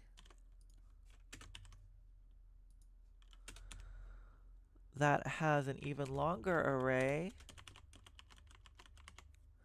right? And we'll call it data.length here because we're lazy. That's like too much for us to count. Oh crap, I don't know how to reference myself. All right, let's do this the hard way. So we'll call this one 8.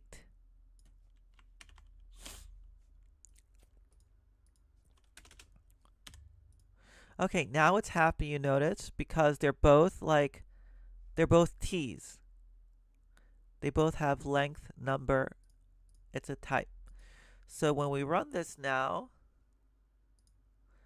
we get the length 8 one, right? That's longer. And if we make this smaller, let's just fool it, then we get the smaller one, right? The length 5 one. That all makes sense, but notice we weren't able to do this.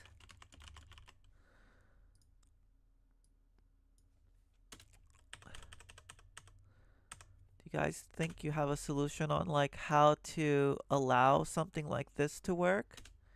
It's saying argument of type number array not assignable to parameter type data number length number.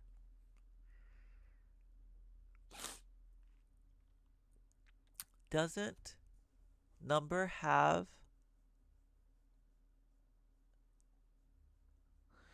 Maybe we can't do this just yet. I was thinking like number can be assignable since it has something that extends length. But maybe not. I wanted to try like...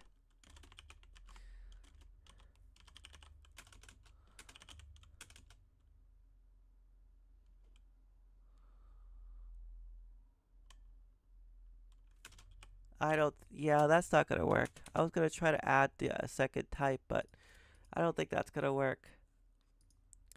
We'll figure this out later.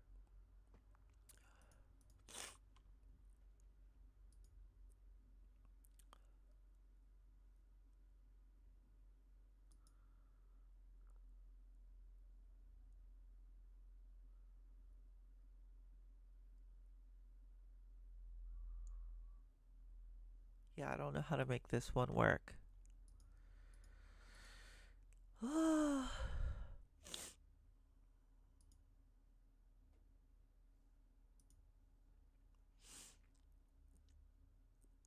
Extends length number, type.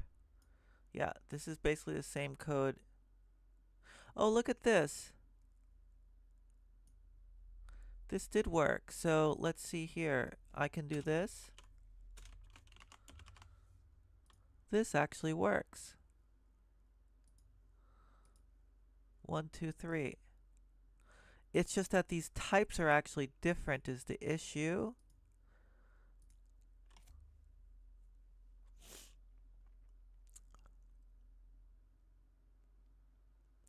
So what we could probably do is just like make a T2, right?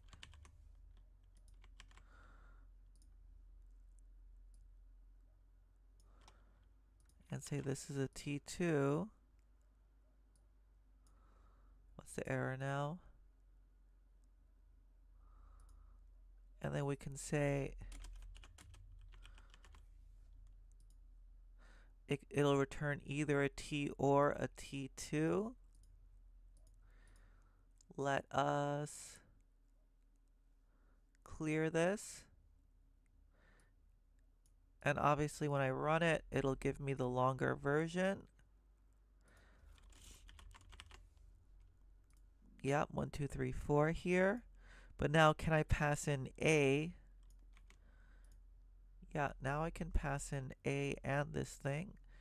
So you see it will return 5 because it'll return A because it's 5, but if I make this a 6, it should return this instead. It returns this. So we kind of worked around this. The problem is when I look at this, you'll see that the type is data number length or a number array. And that's just a little complicated. Hey there. Seodu. So I guess we figured out how to do this a little bit. Holy shit, guys. Like, it's been 2 hours and we are only up to here. Can you believe it? I thought we would finish functions today. But we're like a third of the way through, max. It's crazy. We're doing deep learning because, like, we're not doing the shallow learning. Not deep learning like AI, but, like, we're really getting into how this works. There are a few interesting things to note in this example. We allowed TypeScript to infer the return value of longest, right? So I could have probably just removed this, and it would just infer it. Because we constrained type to length number, we were allowed to access the .length property on A and B parameters. Without the type constraint, we wouldn't be able to access those properties because the values might have been some other type without a length property. Right, we showed that that would fail. The types of longer array and longer string were inferred based on the arguments. Remember, generics are all about relating 2 or more values with the same type. Finally, just as we'd like to call longest 10, 100 is rejected because number doesn't have a length property. Working with constrained values. Here's a common error when working with generic constraints. Let's see what's going on.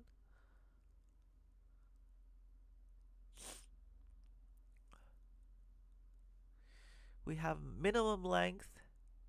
Type extends something that has a number. Takes in an object and a minimum number. Is that right?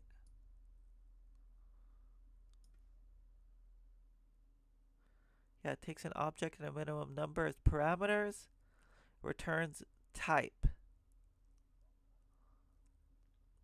So it's going to return the object, I guess. If object length is greater than minimum, return the object.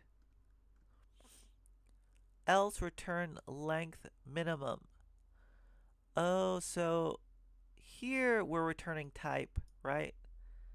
Which matches this type definition here. But here we're not. We're returning because type extends length number. But this is the same error we ran into. This isn't exactly the same type that we passed in as our object. So this is different. So maybe this will actually be helpful. Length number is assignable to the constraint of type, but type could not be instantiated with a different subtype of constraint length number, right? It might look like this function is okay. Type is constrained to length number, and the function either returns type or value matching that constraint. The problem is that the function promises to return the same kind of object that was passed in. Yeah, that was the same problem we ran into earlier. Not just some object matching the constraint. So we're going to learn how to fix this.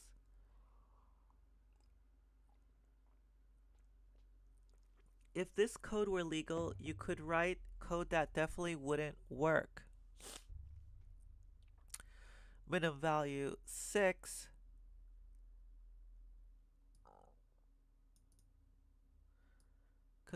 And crashes here because arrays have a slice method but not the returned object. Right. Because you're not returning an array here, you're returning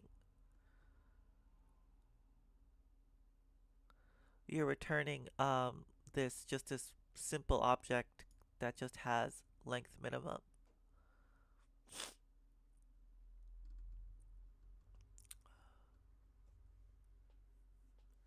Specifying type arguments. TypeScript can usually infer the intended type arguments in a generic call, but not always. Wait, aren't they going to tell us how to do this?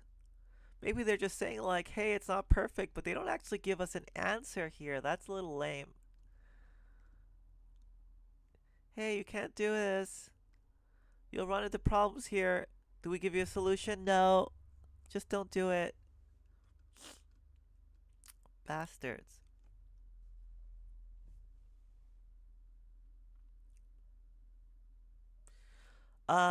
TypeScript can usually infer the intended arguments, but not always. For example, let's say you wrote a function to combine two arrays. Type, array, array, type, concat array. So we're just putting two arrays together.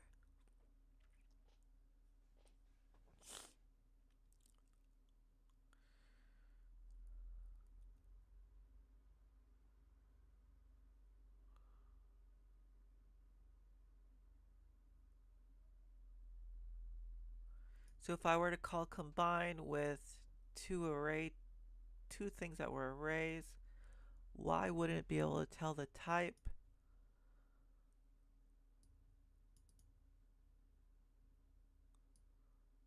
Ah, because this is an array of numbers. This is an array of strings.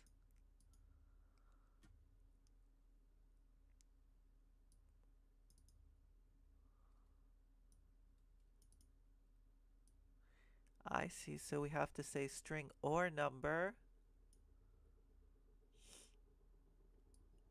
And we pass it in. I guess let's try writing that just to make sure we know what we're doing.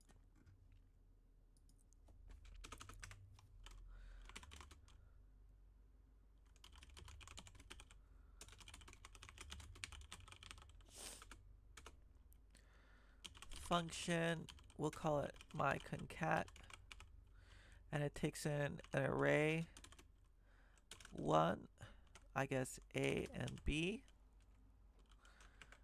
and returns an array. And so we do a dot concat b, and then we return this, right? Right, so if we make this any type, it should work.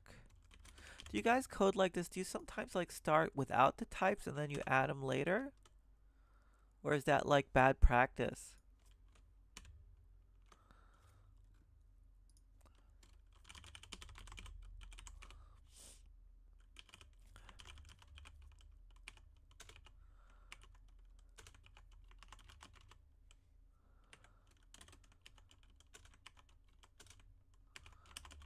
Okay, so we're going to concat 1, 2, 3, and 4 and 5. See how this goes. 1, 2, 3, 4, 5. So this works. So if we change this to have a type, there's a type. So we want to say this is an array type, and this is an array type, and we're going to return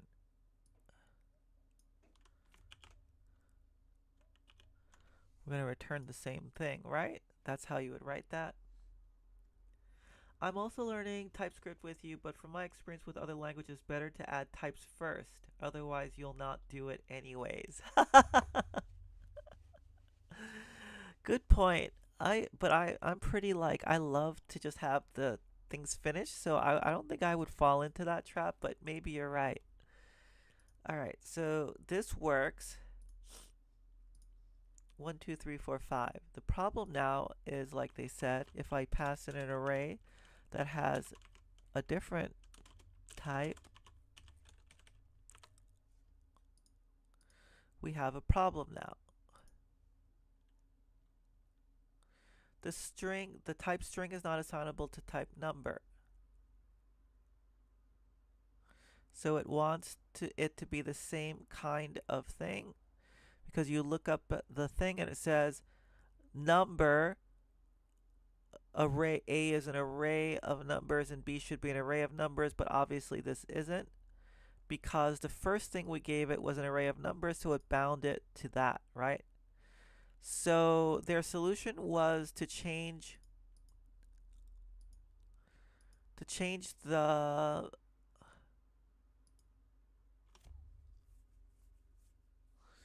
how did they do it? Maybe we can just tell it, like, do we use as here?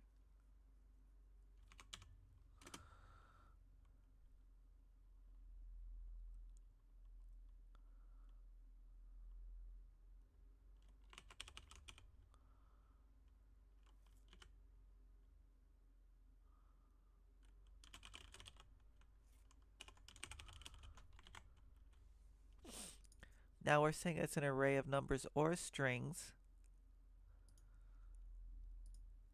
Here, right, the first one, and so it'll use that for the second one too.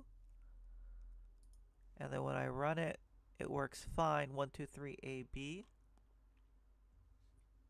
Yeah, start with types. Probably better. I mean, I notice when I code in Elixir, I start with types. But for some reason, I guess because I'm still learning JavaScript, I guess like it's easier just to figure out like, do I have a problem because I don't know JavaScript, or do I have a problem? Is there an error because of the types? You know what I mean? So maybe I'm just like, I'm weaker in JavaScript than I am in types, maybe. So like, that's why I'm doing it that way. It's also how they're teaching us, right? Because they're like teaching us how to add types to stuff. All right, is this how they did it, or is there another way to do this? Maybe you don't think there's a way to do it like in here, is there? Like, I can't put it in here, can I?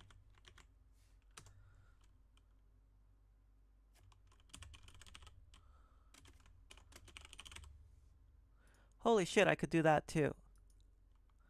So both of these seem to work. I'm basically telling it I want my concatenate, but it's basically a string or a number, and then it's happy.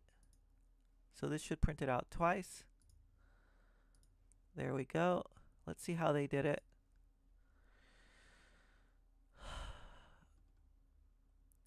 Oh, they did it the first way. The second way I did it. If you intended, however, you could manually specify type. But we had another way of doing it, which was we could specify it in the parameter itself. So that's cool. But I prefer this way. This way looks better.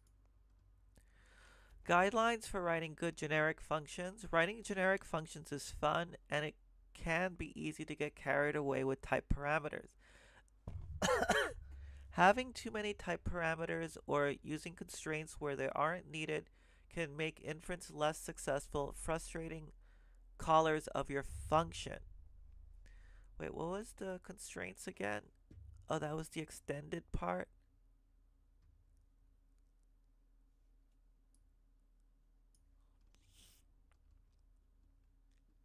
Yeah, it's extends.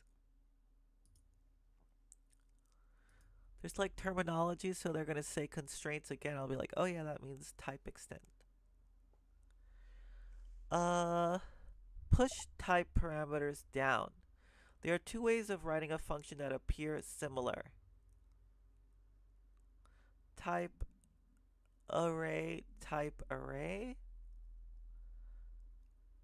type extends any. What?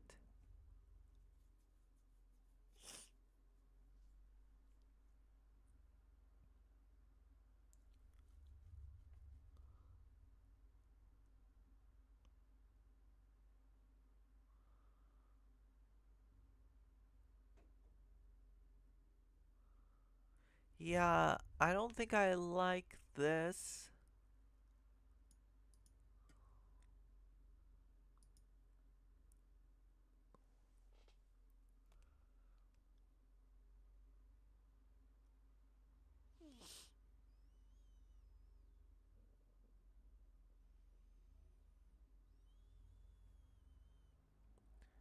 But why don't I like it? I had a reason for a minute.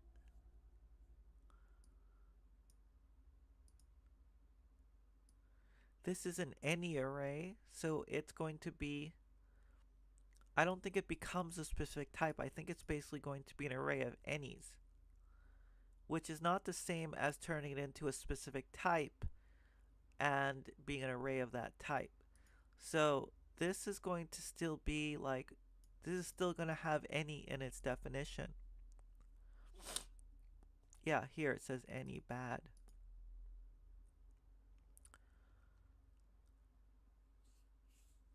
These might seem identical at first glance, but first element 1 is much better to write way to write this function. Its inferred return type is type, but first element 2 uh, inferred return type is any because TypeScript has to resolve array 0 expression using the constraint type rather than waiting to resolve the element during a call.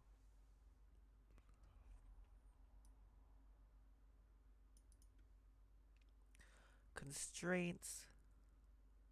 It has to resolve this at constraint time because constraints are like compile time stuff, whereas type inference here can happen when you make the call. So that's better.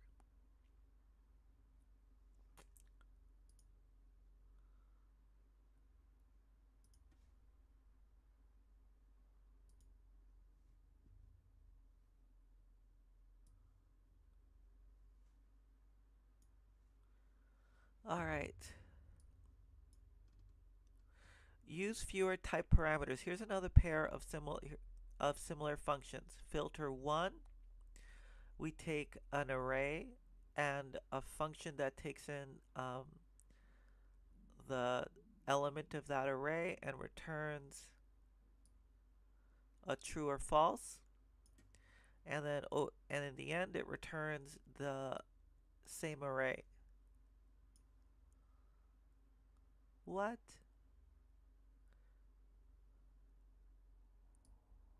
Oh, it's going to filter, so it's going to be a subset of that original array. So that type is still okay.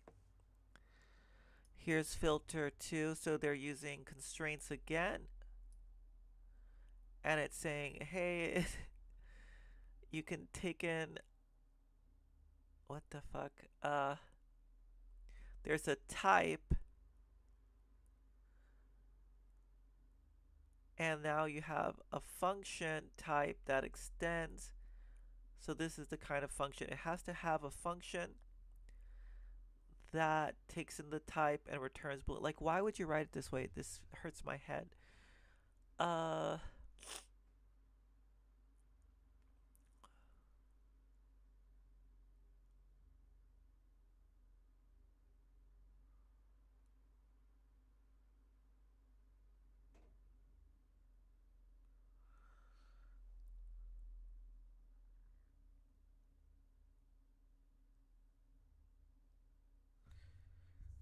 I guess there's nothing wrong with this like the previous one. It just looks very, it's just like seems really like much harder to read.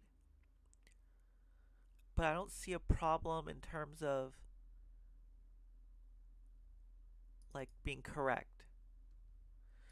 We've created a type parameter func that doesn't relate that doesn't relate to values.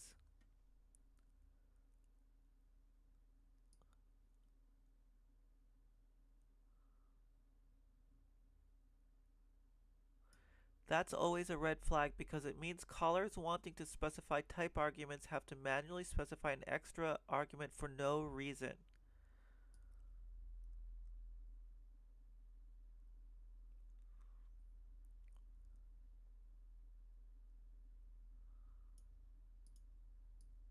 Right, so this takes in a type, which is, one of the values, but it's saying like there's only one type, so why did you create a new type here that doesn't relate to another type? It just means you could have just avoided this whole thing. Um, so yeah, it's just a lot more annoying to write.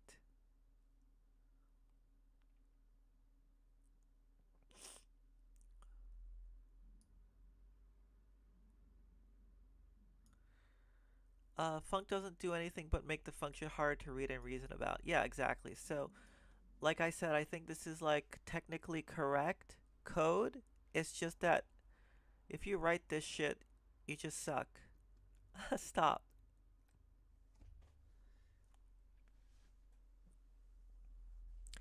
Type parameters should appear twice. Yeah, if you're not if you're using it once, then there's a problem, right?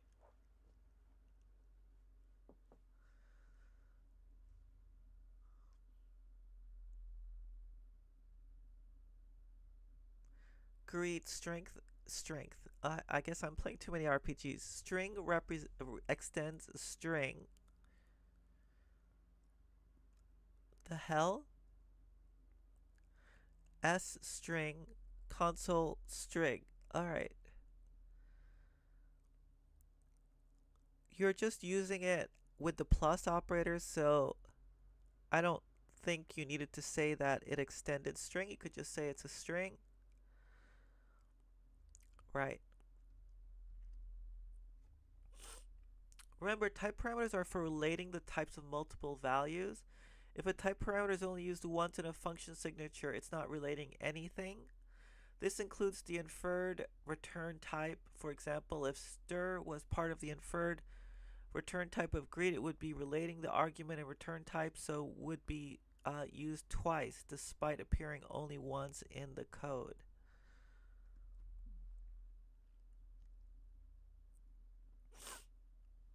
Yeah, but it's just returning a string. Optional parameters. Oh, we're moving faster now. Functions in JavaScript often take a number of arguments. For example, to fixed method of the number type takes an optional digit count. We can model this in TypeScript by marking the parameters optional with a question mark. I think we already learned this, right?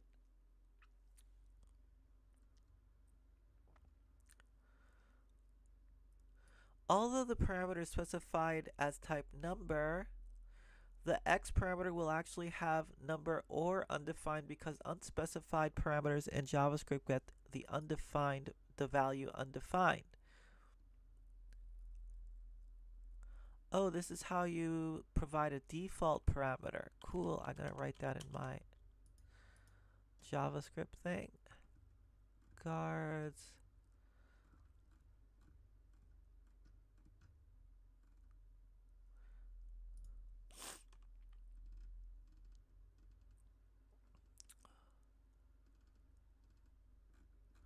Where are functions?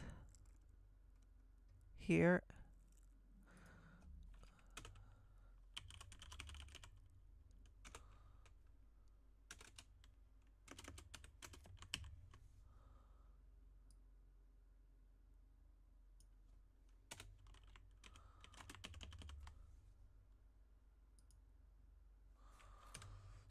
Default values.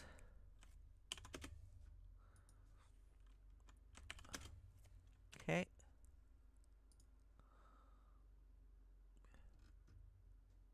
There we go.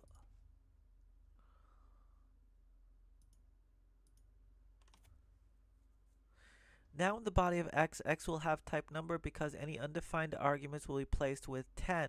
Note that when a parameter is optional, callers can always pass undefined, as this simply simulates a missing argument. Oh.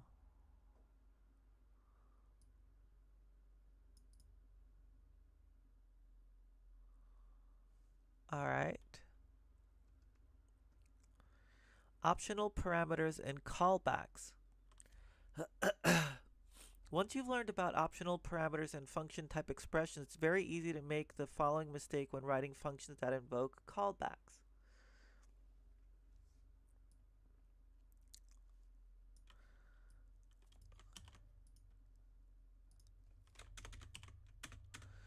Let's see what's going on here. My for each, it takes an array that's of any type. Callback, argument any, index number, returns void. Oh, it's just gonna call for each one, right? This is what I was gonna do before, but I wrote it recursively.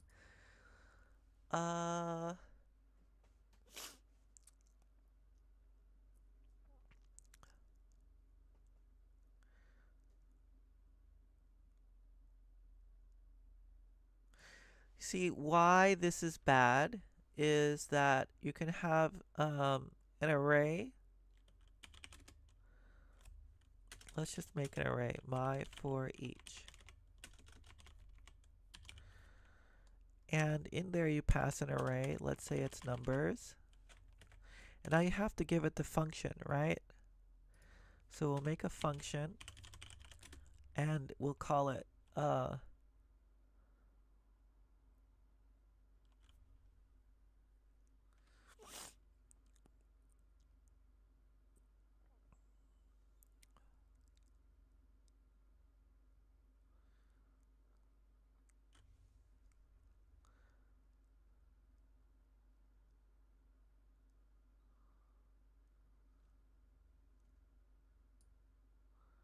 index. Where are we using? Oh, callback might have an index.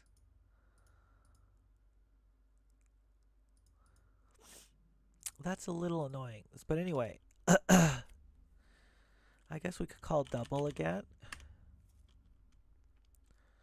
And we can take in a number and return a number.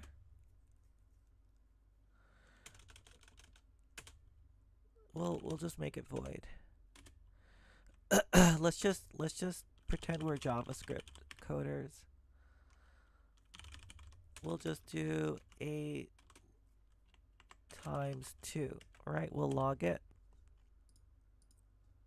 Now we pass in double as the function, and it looks pretty good, right? My double doesn't take in an index, so let's see if this works. 2, 4, 6. You can see that it works there, right? So it doubles it. But let's say that my double takes in a string.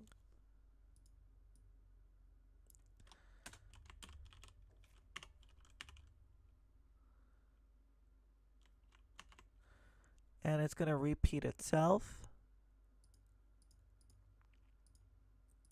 Now notice that like there's no errors.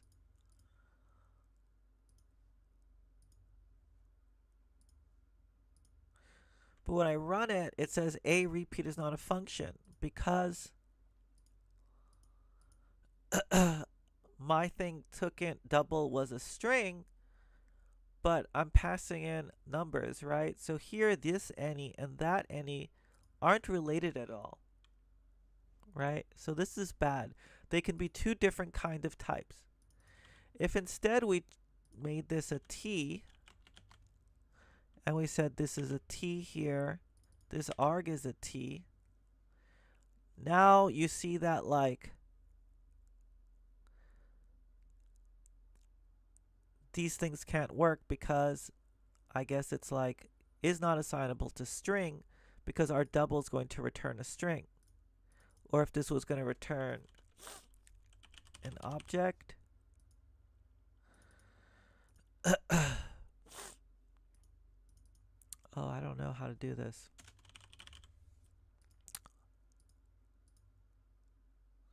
Number is not assignable to type string. My for each goes in here. Should not. Why does it say string? Is it because of this? Because then we call double. Double. Yeah, here.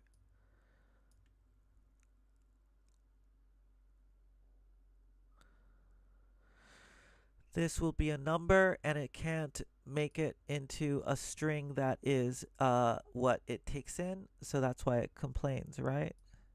But obviously, if I do foo bar, there, this is now happy, right? Well, will this do? It should do foo foo bar bar, right? Oh,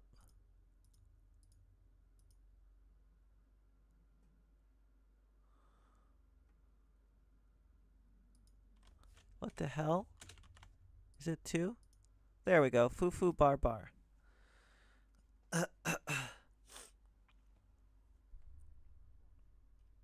But at least this works now, right? And if I change this to int, then obviously I can do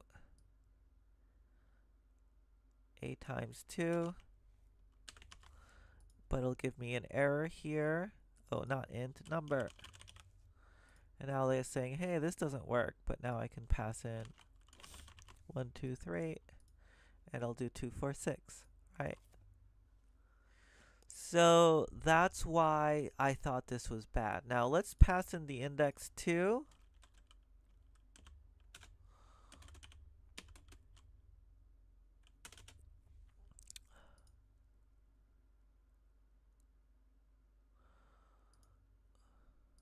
So here we go.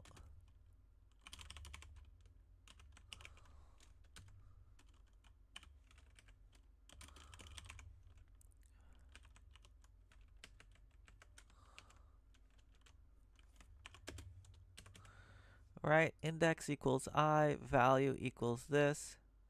It's saying it doesn't know what it is. So if I do any, this is a little complicated. Index 0, 1, 2, because we're actually passing it along. But let me try to make this a number.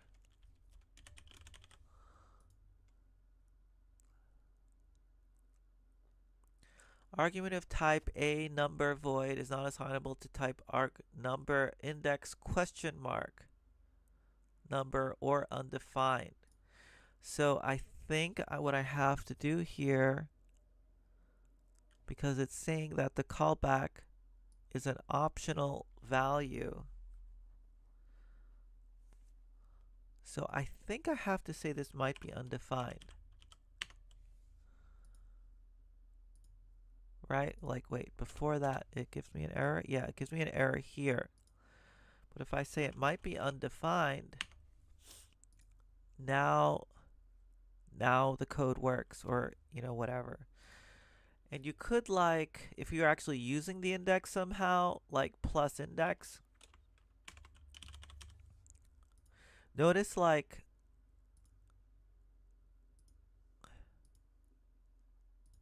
oh,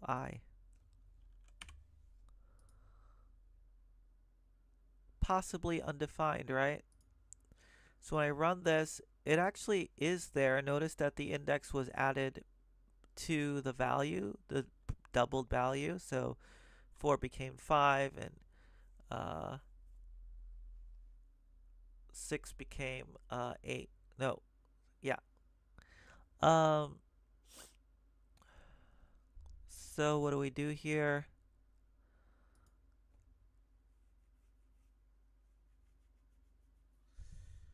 We could wrap it and narrow it, right?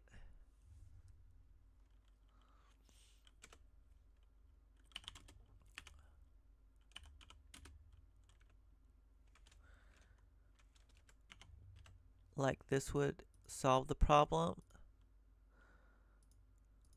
So I guess there's that, or we could put an exclamation point here. We kind of know that it'll always be a valid number, because even though this is optional, we're always passing it if it exists. So it's actually safe to do. Alright, let's see what they say. When they're writing index question mark, they want both of these calls to be legal, right? Callback might get invoked. Yeah, that's exactly. It's not quite like we would ever do this, where we don't call the I. So that's what we saw, right?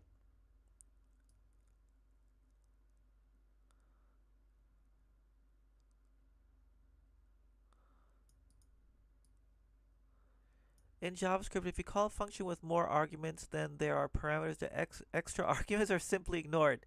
TypeScript behaves the same way. Functions with fewer parameters of the same type can always take the place of functions with more parameters. What? Yeah, so they're saying don't make it optional. And that's a better solution.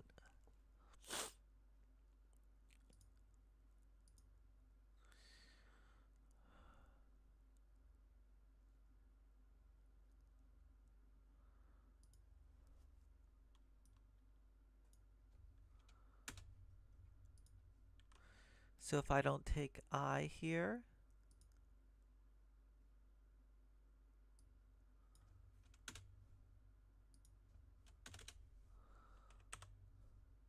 this is incredible to me. So here we're saying we need a function that takes in an index, but we wrote a function that doesn't, and it's fine with it. What the fuck, seriously? It just drops the values? It just drops the values?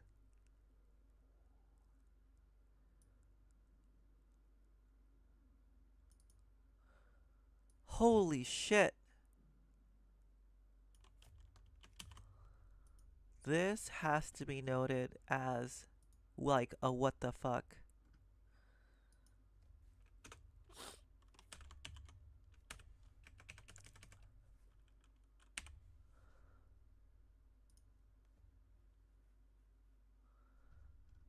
Oh, how come it doesn't italicize it? It should, right? Maybe because of this. There we go.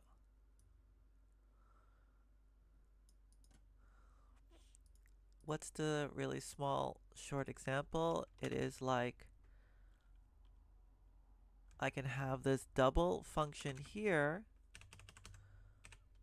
and I can just call double 10 comma 2.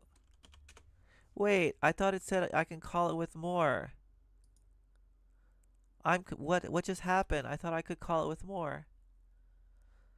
Did I read this wrong?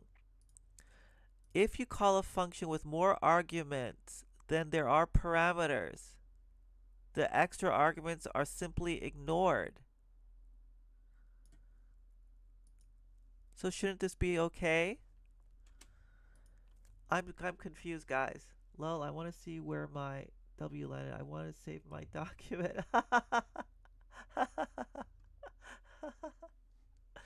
Hello. Well, shit, this is like not clear to me why I'm able to call this callback.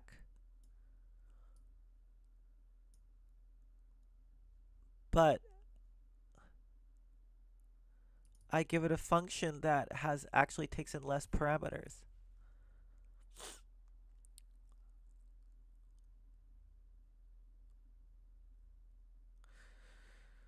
Let me try something else. So maybe it's just like parameter function as parameters.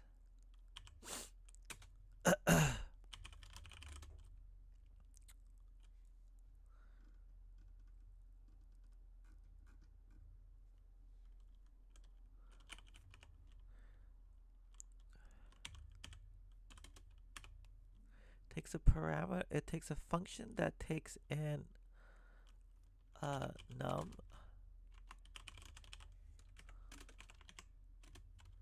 and returns a number.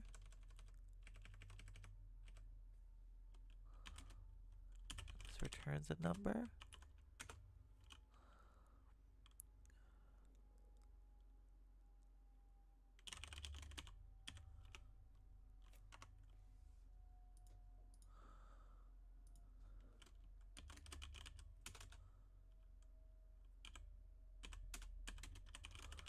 Okay, so function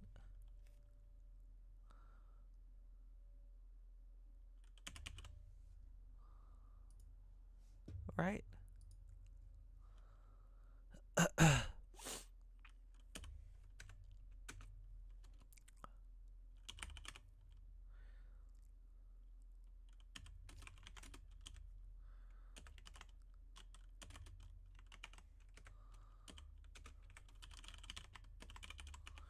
So I'm just trying to see if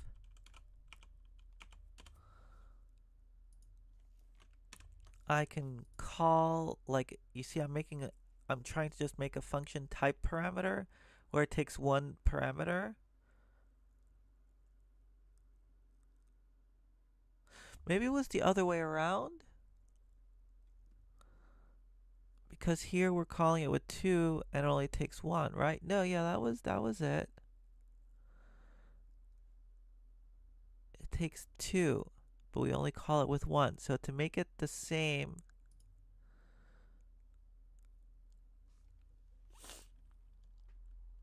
well, let's start with this.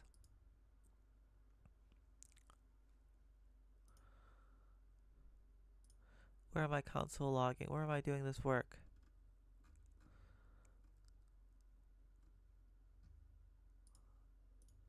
Okay, 20, right? Because I passed in 10 and we're doing 20. But it's not like I can just pass in an extra value here, right? No, it's not happy with that. So to make it the same as this, I need to take in a function thing that says the callback's going to take more arguments. So let's have it take in foo takes in a number, and let's say it also takes in a factor, which is another number, right? So it takes two parameters, and then we're going to call function factor. Oops, that's not right. 2.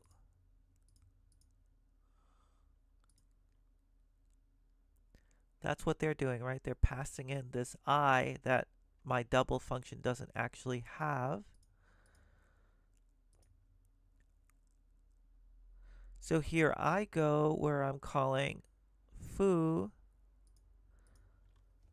This is basically the same as my double function.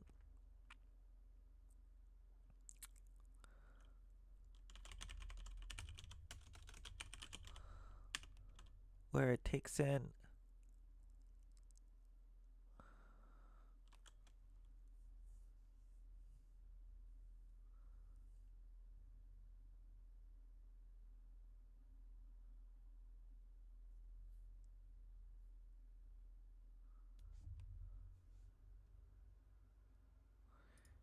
help for each double. Where do I use double?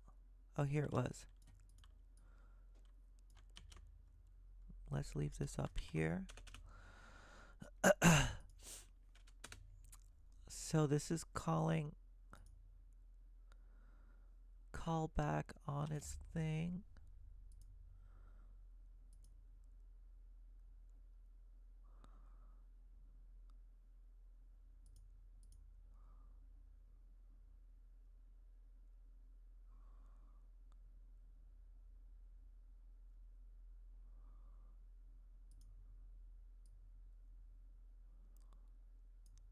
Same as double.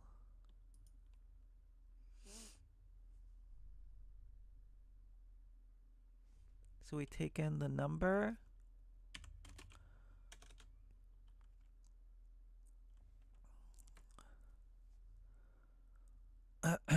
And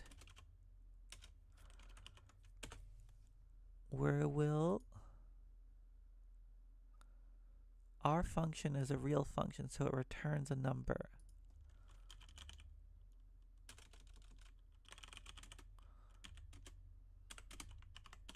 Right, n times 2. N is implicitly cast as any type. So there we go. And now we're going to call foo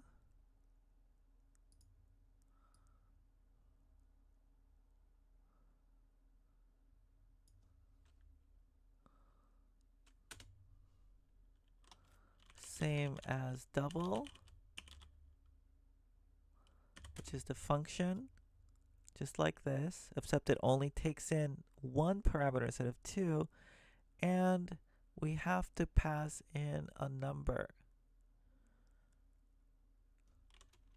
like 10.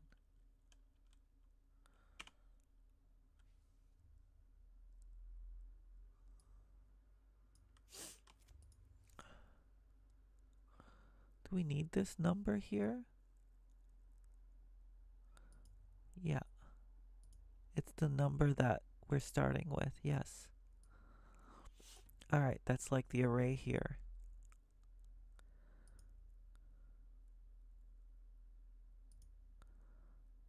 Unreachable code detected. We just have to close this. And then we do console.log on this thing here.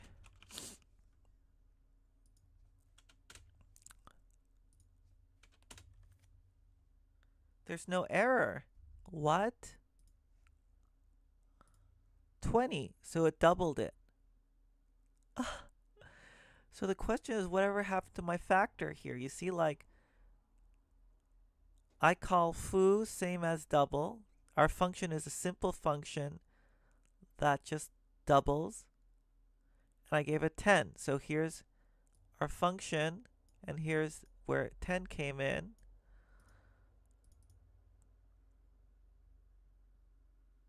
But I call our function, which is now same as double, right? With number and 2. Where the fuck did the 2 go?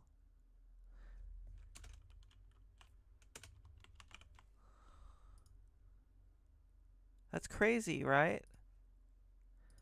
So what I should do is now if I take in the 2, the extra number,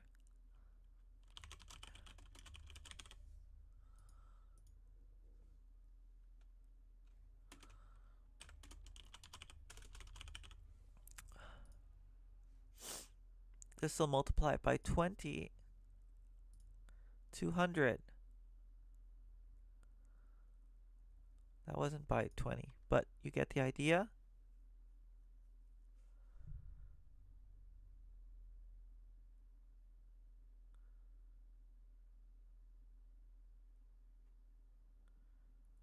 That's really weird. Like I'm struggling to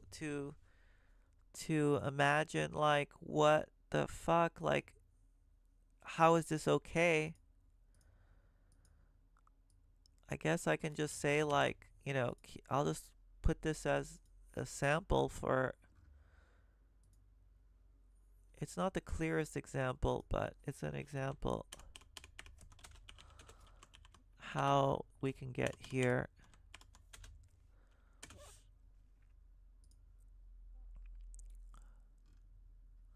Although number is dropped, I should actually drop number here.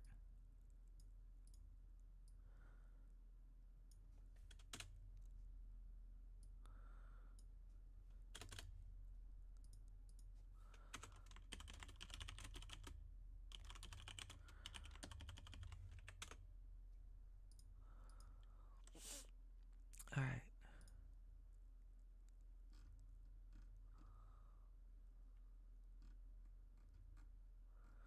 was here. Okay. Did you guys know that? Did you guys know that you can basically call for function callbacks, function types, you can always call less than the number of parameters.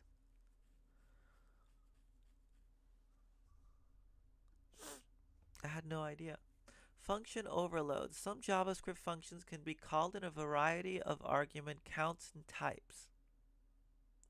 For example, you might write a function to produce a date that takes either a timestamp or a month, date, year specification. In TypeScript, we can specify a function that be called in different ways by writing overload signatures. Oh, I'm so happy this exists. Feels just like Elixir.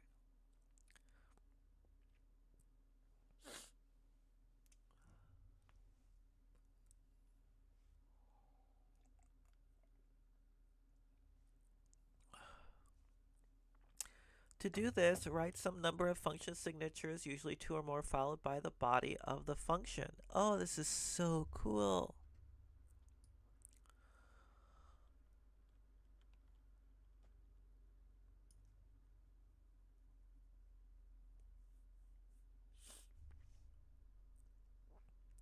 So TypeScript has some basic, it's not really pattern matching, but it sort of is because it's matching like which call signature can I use for it.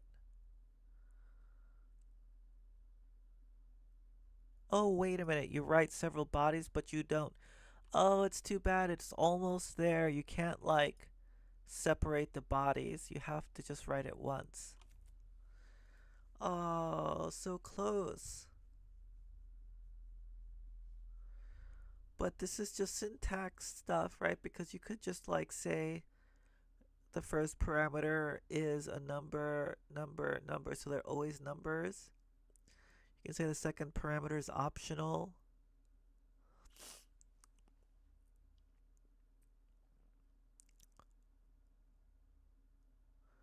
The second parameter is an optional number, and the last parameter is a number or, yeah, they're all numbers.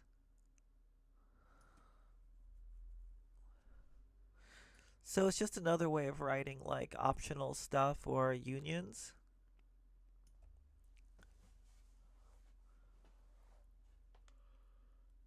Uh,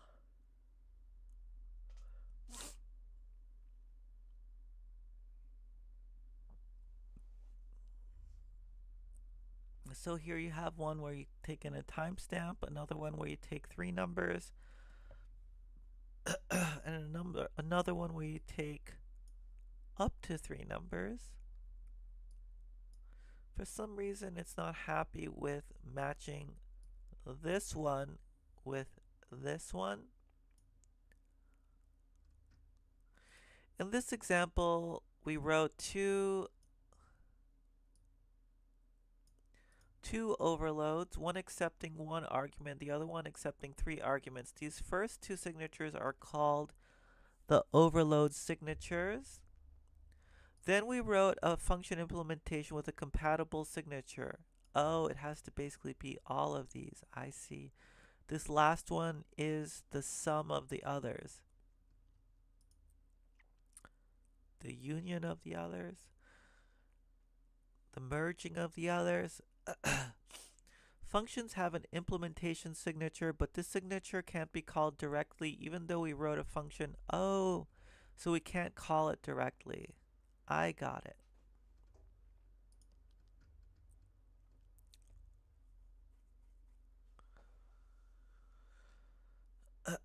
Maybe we finish function overloads and we stop because we're at like almost 3 hours.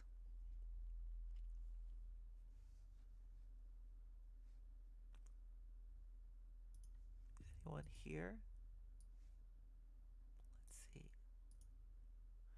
Yeah, there's people here. YouTube's here. YouTube's like always a slow start. More people join longer. Twitch usually has people join immediately.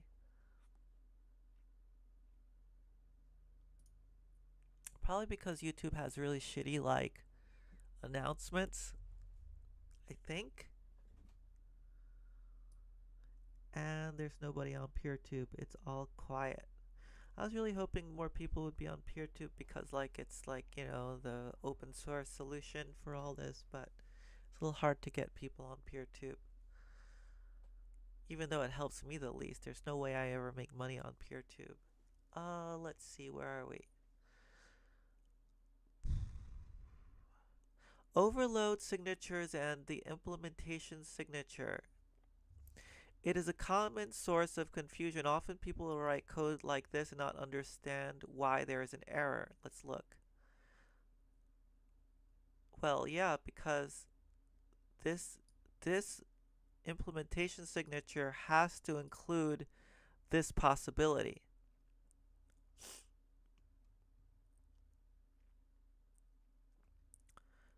So yeah, that won't work. So it has to be compatible, right? So let's look at these here and see what's wrong. Function boolean void. Function x string void. Okay. So here, this is the implementation signature, and it needs to be like like here. Let's just write this.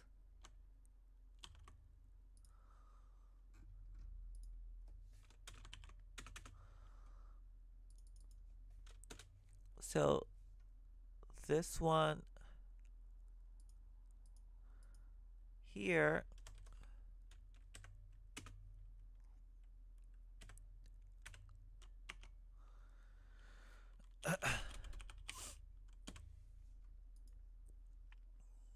so here we say the overload signature is not compatible with its implementation signature, which means this one does not exist in here. So we just have to change this to boolean or string, I guess, right? And now we're happy and it works. What's going on here?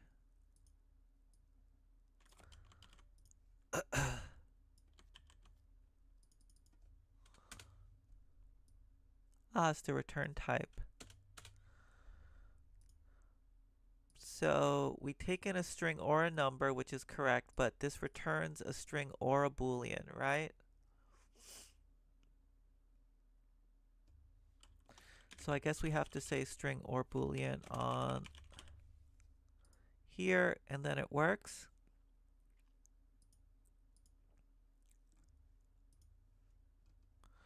Writing good overloads. Like generics, there are a few guidelines you should follow when using function overloads. let's just put this in the gist also. We'll put this at the end. Function overloads. Seems like it's big enough to warrant its own little spot.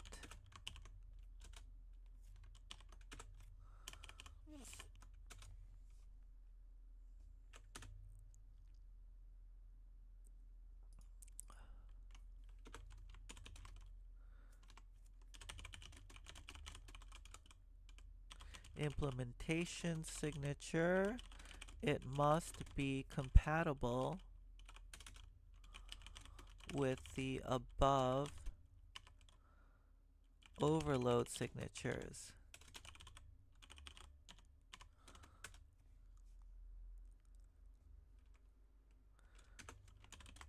Note, you cannot call this implementation signature directly.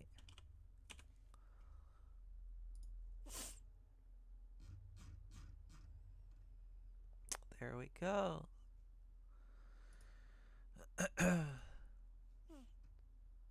I saw this function is fire. I was like, oh, so that's really cool. They're so excited.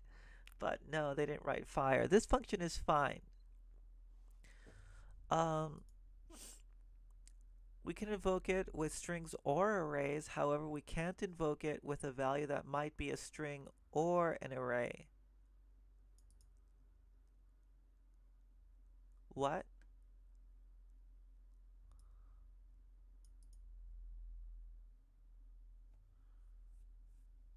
Oh, I see. It doesn't, if it doesn't know, because this function returns either a number or a string, so it doesn't work.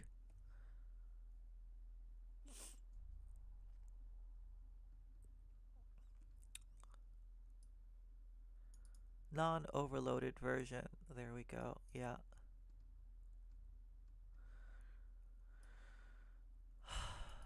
There might be better ways. Like, shouldn't this be a place where you use the extend? What is that called? Constraints instead? Alright, so here we go. We're done for now. We're up to declaring a this function. Seems pretty important. Look at this.admin equals true. Like, what the fuck? So we'll figure out this stuff next time. God, we're so close. But I think we've spent enough time on TypeScript today. We're just about at 3 hours, so congratulations for learning some TypeScript with me, or refreshing your TypeScript, or helping me with TypeScript. Thank you so much. So I want to finish this soon, in a few days, so I guess this might just take a little bit longer than I thought. But we're getting there, right? Like, we're making good progress, and I feel like we're really making sure we understand it, so that's good. When we actually use it, it won't be like all confusing.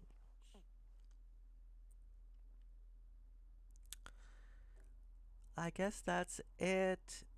If you're watching this as a VOD or whatever, just do like or subscribe or follow, whatever works for you guys. Um, and what date is tomorrow? I should be streaming tomorrow. Let's see. Oh my god, maybe not. I have like a lot of stuff to do. Well, let's see. If I do, someone mentioned that it's hard to know when, YouTube stream starts or whatever. So I have a Discord server. You should find the link in the description somewhere or in my bio or whatever. Those always go off. And then I also am trying to mention it on Fediverse and Blue Sky. So if you're on those things and you follow me there, then you'll get notifications there too. So that's kind of how I'm doing it so far. So thank you so much. I hope you guys have a great day. Bye bye.